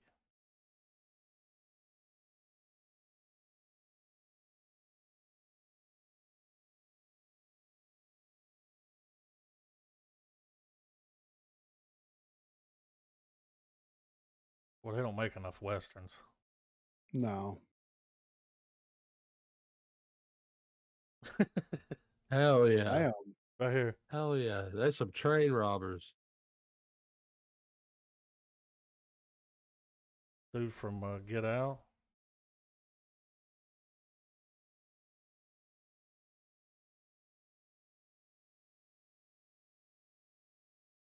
Uh-oh.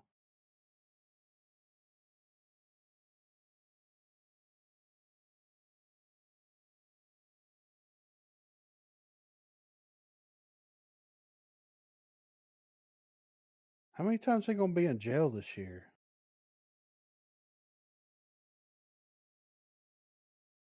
It's a cool scene.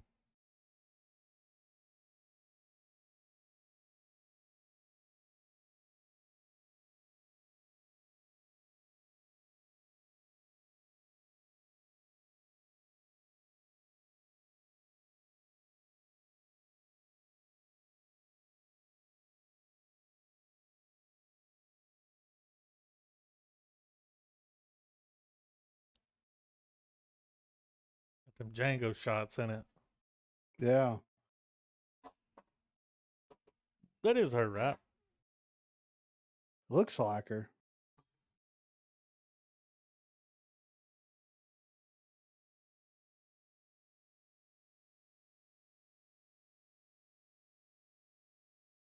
That looks good.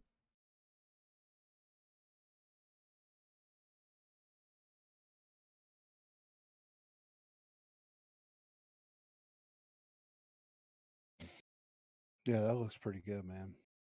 Coming to Netflix? We might have to and in select theaters. We might have to put that we might have to be padlocked on that. Mm-hmm. It looks good. Yeah. I like a good Western, man. Look what they're doing on Miracle Workers now. The Oregon Trail? Yeah. Oh God. All right. I I'm got to fucking get back ready on for this it. show. I've watched the first season, so after that they did the medieval season. Yeah. Now they're doing the Oregon Trail. I got dysentery last time we did it. Remember? I remember, dude. I ate some bad meat. Wasn't your fault. You thought it was good Yeah. meat. It said it had a weird smell, but I was like, chance it. I'm hungry. Yeah. Just fucking cook the smell out Put it of in the it. chili. Yeah, just put it in there with the rest of it. Aren't y'all ready? Yeah. 3, 2, 1, play.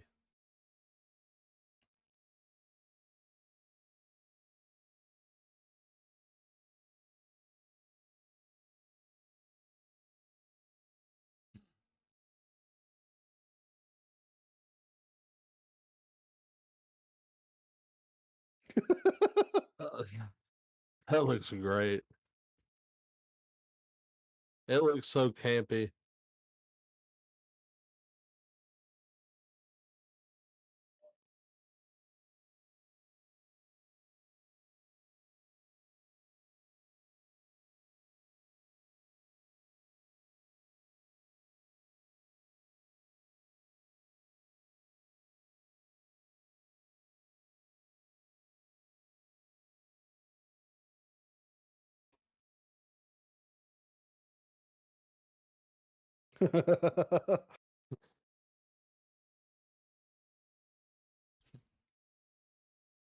Silly goose time.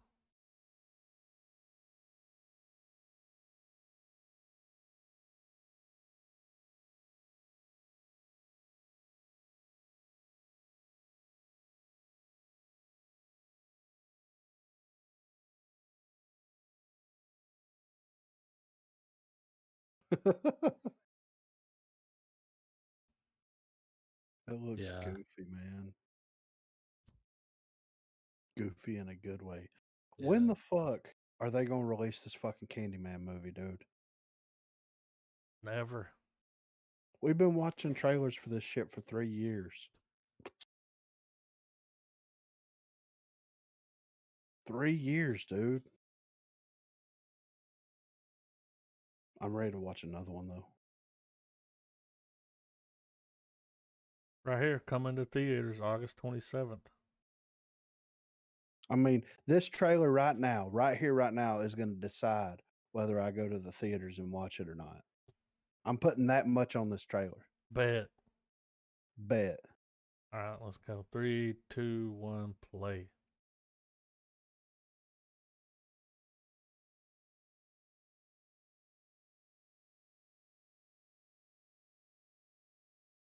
Mm.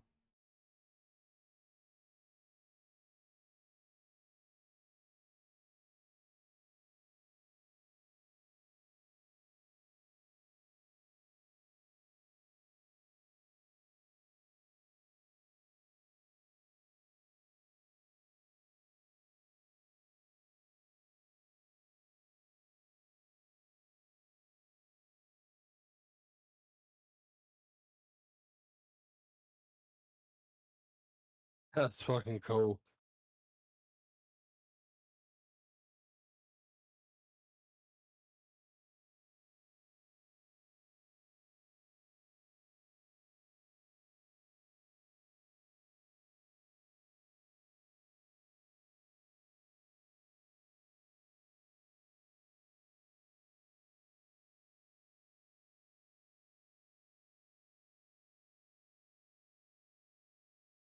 Do it. Do it. No balls.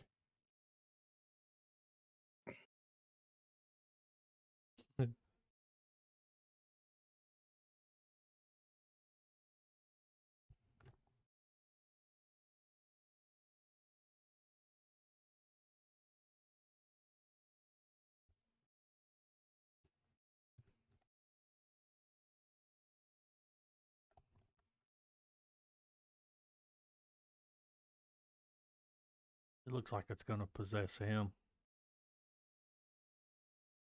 Like he's so obsessed with it.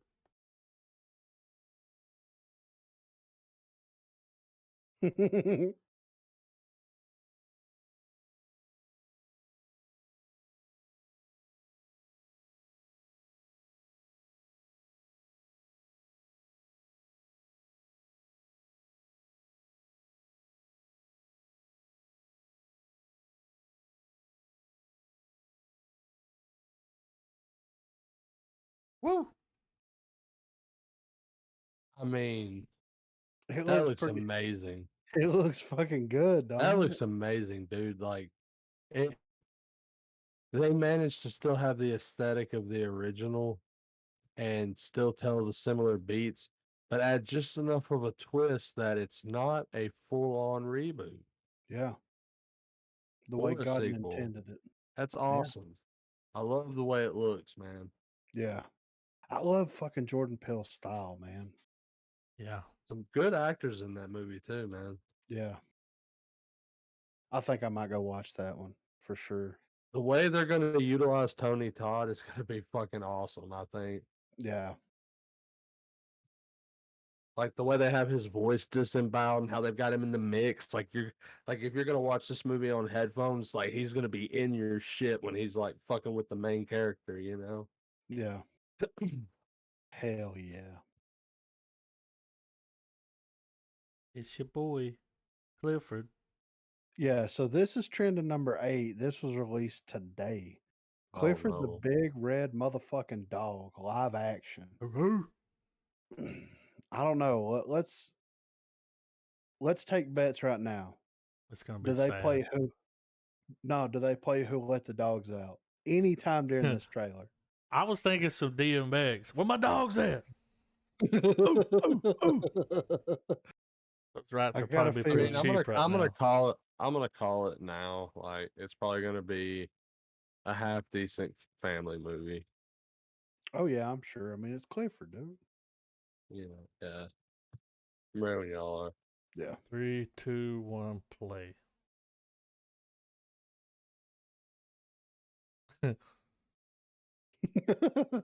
Okay.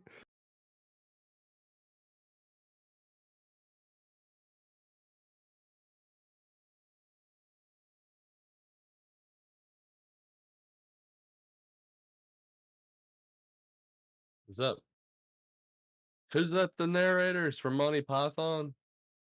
John Cleese. Yeah.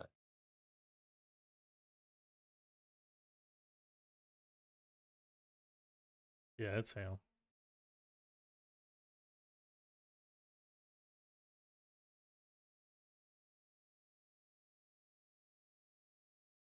Parents are gonna be like, all right, stop loving the dog. Yeah, Getting too right. fucking We had big. to put the dog down, you know. Holy shit, he's a puppy.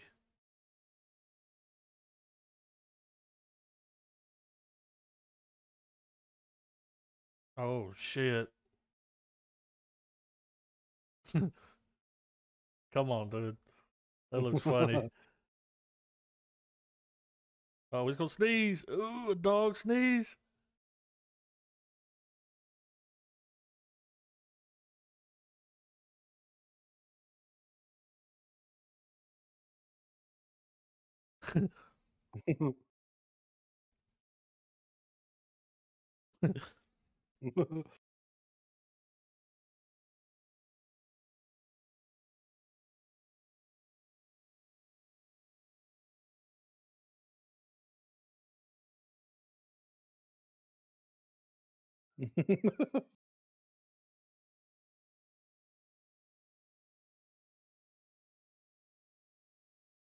No. Oh no. He'll be all right. And what does it eat? Yeah. How much is that food bill for that dog? I mean, I've got a big dog and she eats a lot, but I couldn't imagine. The water a- bill in New York City. Yeah, for real, right? They're gonna need more than a Swiffer for that mess. Yeah. Goddamn, does it shed? Where does it shit at? I mean, a dumpster? It's like a I mean, fucking cat. look for the mounds, I guess. I hope So Joey Diaz is in this trailer. yeah, this is a prequel to The Yeah. Sopranos. So I'm interested. Joey, listen here, cocksuckers. I'm Woke ready. up this morning. Didn't he grow up in Newark? Yeah. Jersey. Okay. Yeah. Jersey. All right, y'all ready? Yeah. Oh yeah. 3, 2, 1, play. Our first trailer.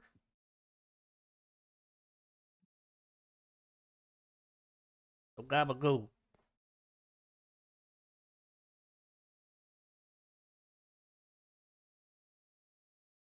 Is that young Tony? Mm-hmm.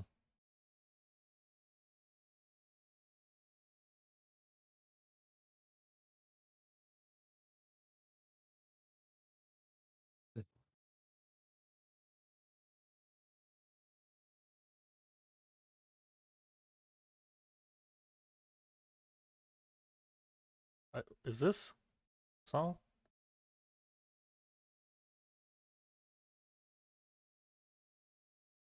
By the way, that's James Gandolfini's son playing him.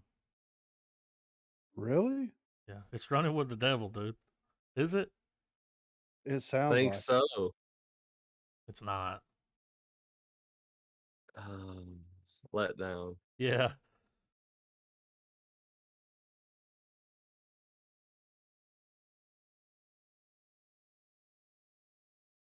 That's cool they got his son to play him.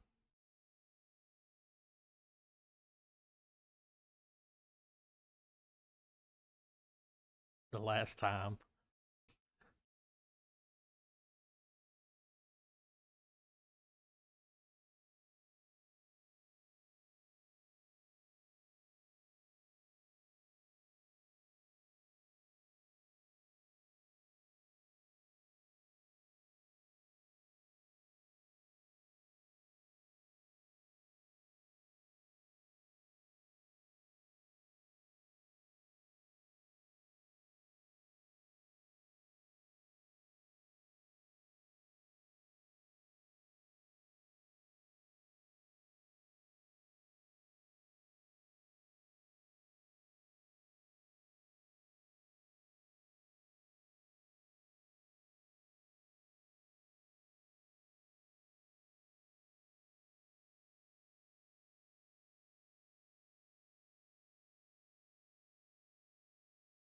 Wow.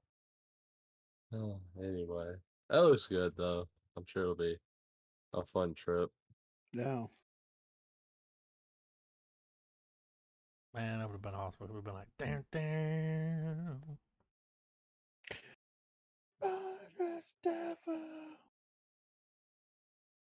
Blood I was red hoping. sky. I was hoping it was Halo.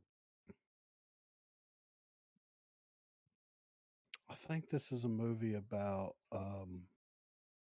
Fire in the Sky? that Slayer song, Rain and Blood. You know what I'm saying? If Oh no. only. I figured it would have been.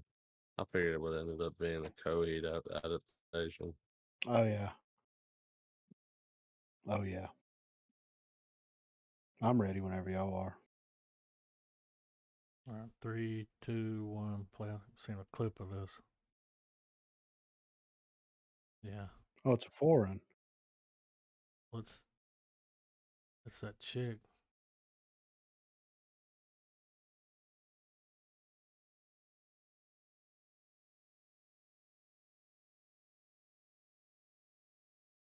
Shit about to go down on this fucking airplane, dude.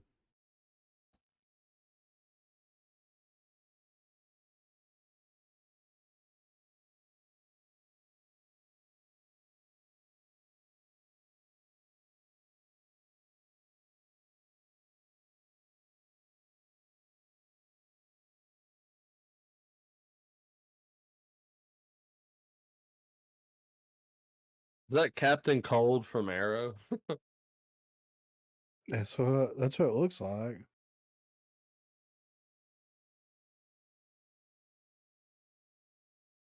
Damn.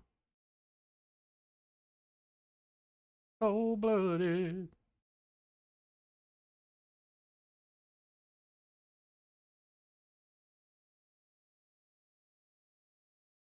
What is she, some kind of fucking secret agent? Oh no. She's a vampire. vampire, baby. Yeah.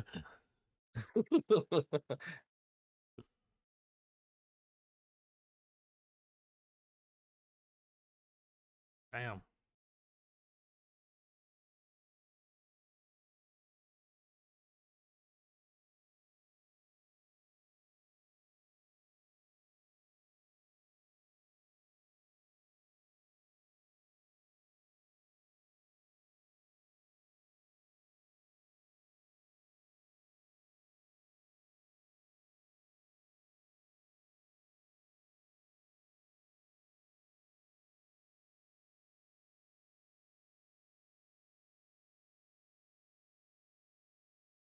It's Interesting. interesting. Yeah, it's Vamps on a interesting. plane. Did you say vamps on a plane? Yeah. Yeah. I was thinking of tired these motherfucking vampires on this motherfucking plane. And they're the bald strain level vampires too. They're the strain, yeah. They're or like the Peters. You know, That would be funny. is Peter coming to the flat meat? Peter's 2,000 Imagine years them old. on an He's not airplane coming to the for a whole flat meat. hour. And they kill everyone. Oh Does my anyone know God. how to fly? Yeah. It Right. cuts to Vlad, and he's like, "I played Microsoft Flight Simulator." No, it's fucking the social vampire. Oh God. He's like, well, back in fucking fourth grade, I was really into flying. And they're like, God damn, are you gonna fly it or not, dude? He just talks forever. All I'm saying is you can adjust the altitude, and once you do that, we'll be good to go. The whole plane's dead. He's like, fuck. Joel, we got Kate Beckinsale. Fucking snow. Hope this isn't like a energy drink commercial. This person says reminds me a little of Crank with Jason Statham. Oh God. All So right. let's check it 3, out. 2, 1, play. Statham. A lot of people are gonna get hit by that hill in this.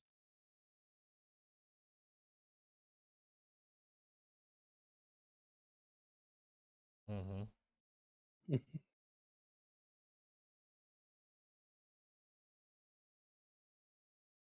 Cutting edge avant-garde treatment.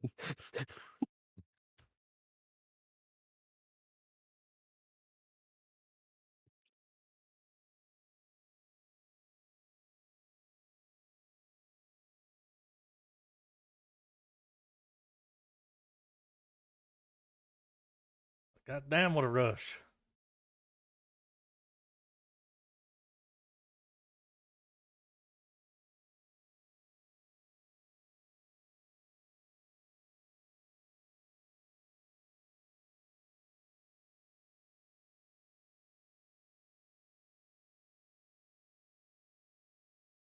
Holy shit.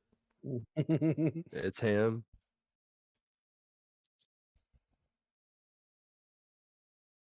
Is this the sequel to Atomic Blonde? I don't know, but it looks good on her.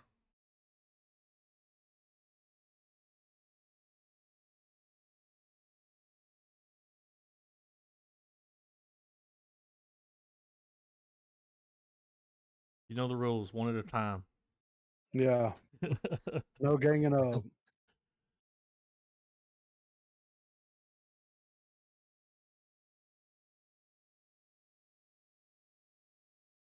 Kate Beckinsale's hair has not changed this entire trailer.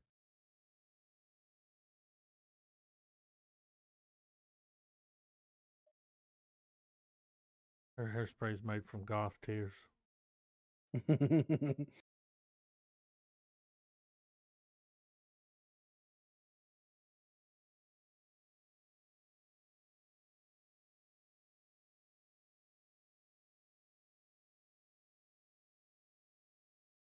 I mean, That was a trailer. it looks silly. Yeah. She's hot. I mean, we know what kind of movie it is just by like Oh yeah. femme fatale, whatever. She's It was hot. like a fun, if you're going down the John Wick rabbit hole and you still want more, if those films haven't already given you enough. This is one you Never can get wet too your wig to. So how do you pronounce this movie? Schmigadoon? I'm imagining they're gonna say it at some Hope point, so. right? Yeah. Uh, I'm ready. 3, 2, 1, play. since it's Apple, they probably won't though.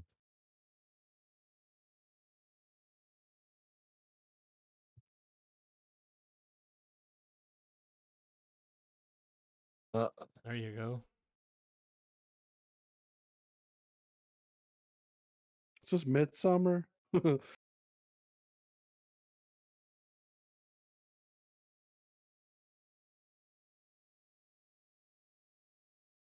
can't leave.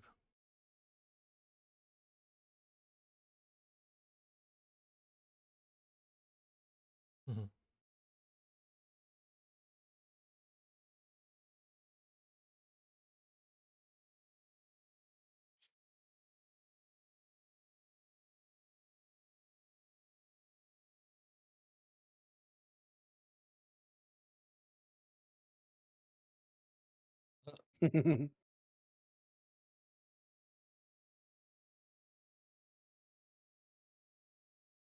Mhm.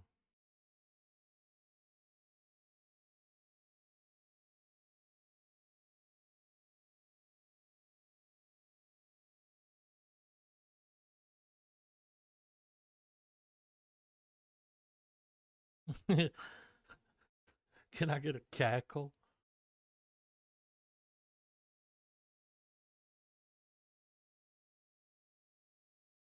And that trailer.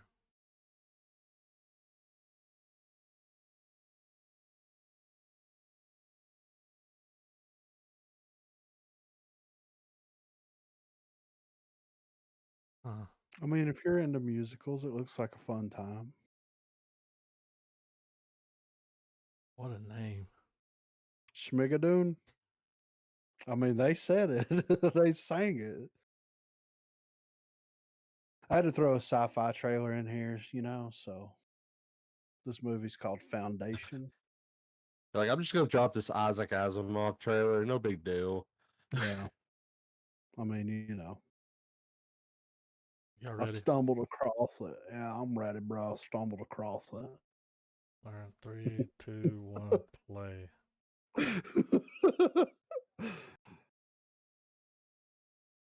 What's the series? Even better.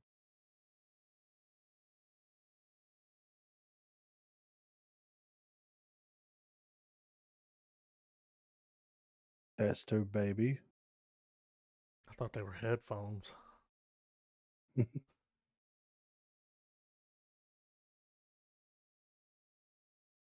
Did he say my youngest self? Yeah. Hmm.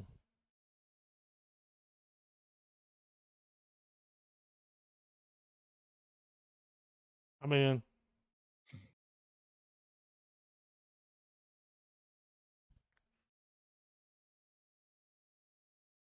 Like, this is as big a deal as Dune, y'all.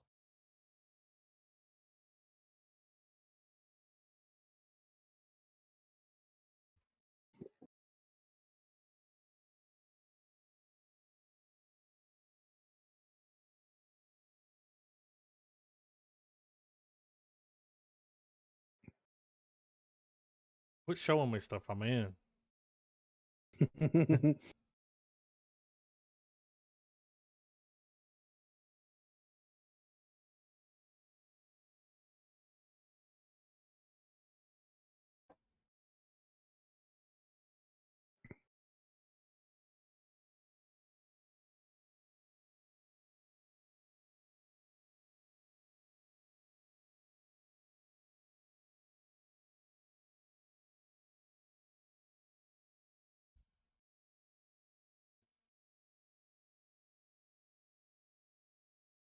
Well, now we know why Schmigadoon was on a shoestring budget.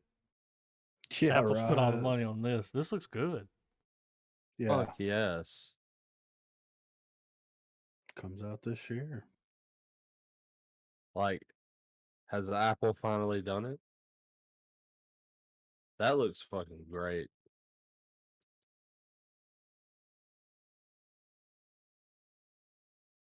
That's crazy. It looks good though.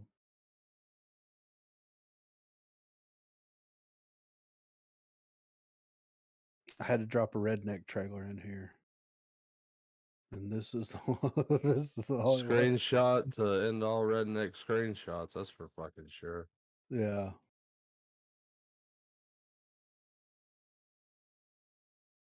After the end. Sounds like a shitty band from 2003. Yeah.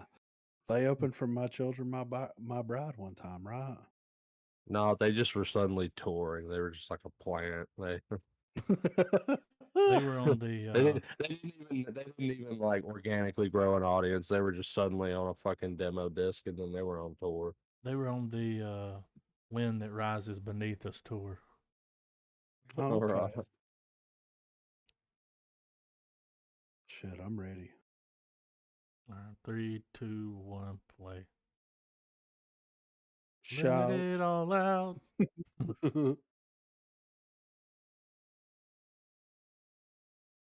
Oh, Here God. we go. fuck that. What if it's a virus that turns people into hillbillies? What was the easy part? I'll be down at Johnny's corner.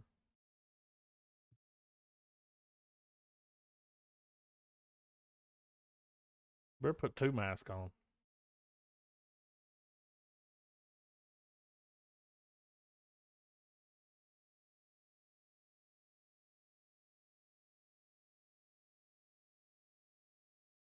My side of the mountain. Uh-oh.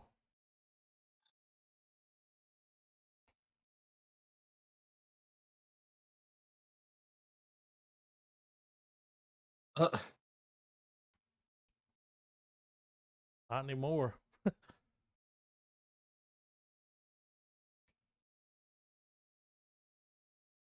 He's writing in his diary. Found a girl today.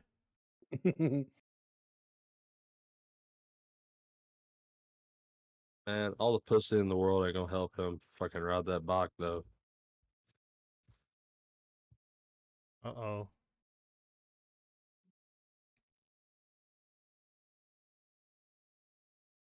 The girl. Duh.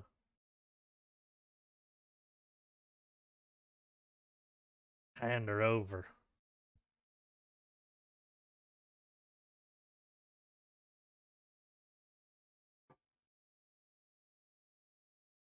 You better fucker hand her over before you get deliverenced.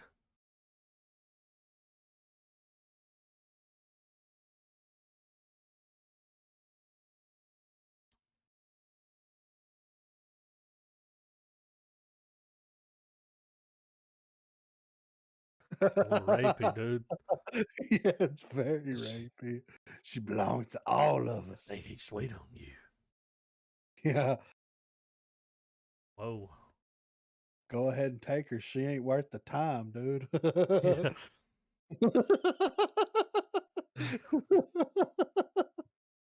I'm like, she's staying with me. They pull out that double barrel. You can have her. Yeah. I'll find some pussy somewhere else. Don't worry. All right. The latest Shang-Chi trailer. I didn't think there would be anything more appropriate to go out on than Shang-Chi. Let's do it. Let's fucking do it, dude. 3, 2, 1, play.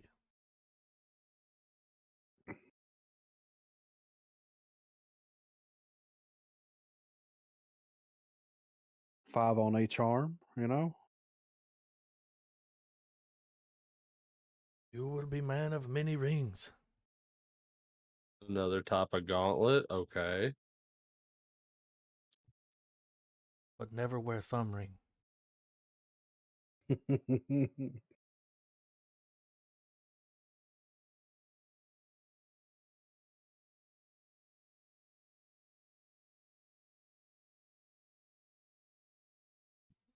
Not only will you kick ass, you will kick all the asses. Ronin knife. Yeah, right. Oh, he's got the rings. Damn.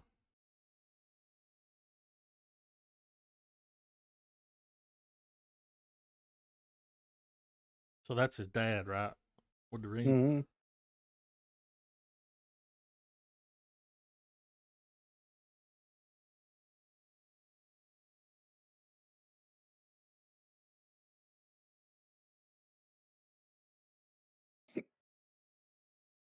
So his father's the Mandarin? I saw somewhere that it's supposed to have the Mandarin in it.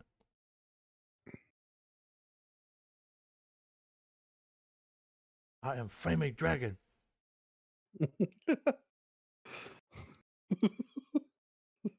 We don't negotiate with terrorists. The fuck is Oh that shit. thing? That's the What? abomination from Hulk. That's what it looks like for sure, right? What's fucking him up? I'm excited about that movie, man. I hope it's a. It looks. The trailer is just saying like hot scene fun, and I hope it stays that way. Yeah. But I'm sure. I hope it goes off the rails like Marvel does whenever they start throwing in the other elements, you know. Because I don't know shit about Shang-Chi. I wish I knew more, but I don't. So this is gonna be one of those going in cold. Yeah. That's all you can ask for, man. Yeah. So next week we're watching what, A Simple Plan?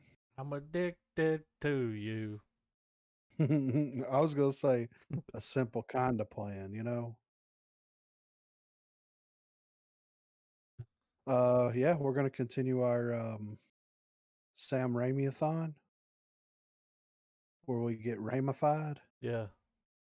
The whole Or run. Sam Ramathon. This A Simple Plan's got Billy Bob in it and Bill Paxton, right? Yeah. This one came I out love, before yeah, The Gift. This was like, what was it? A few years before. yeah. Probably where him and Billy Bob met. And he was like, I got a movie. Tell me about your Yeah. I'm movie, fucking Billy around with these Bob. images, Yeah. these tarot cards.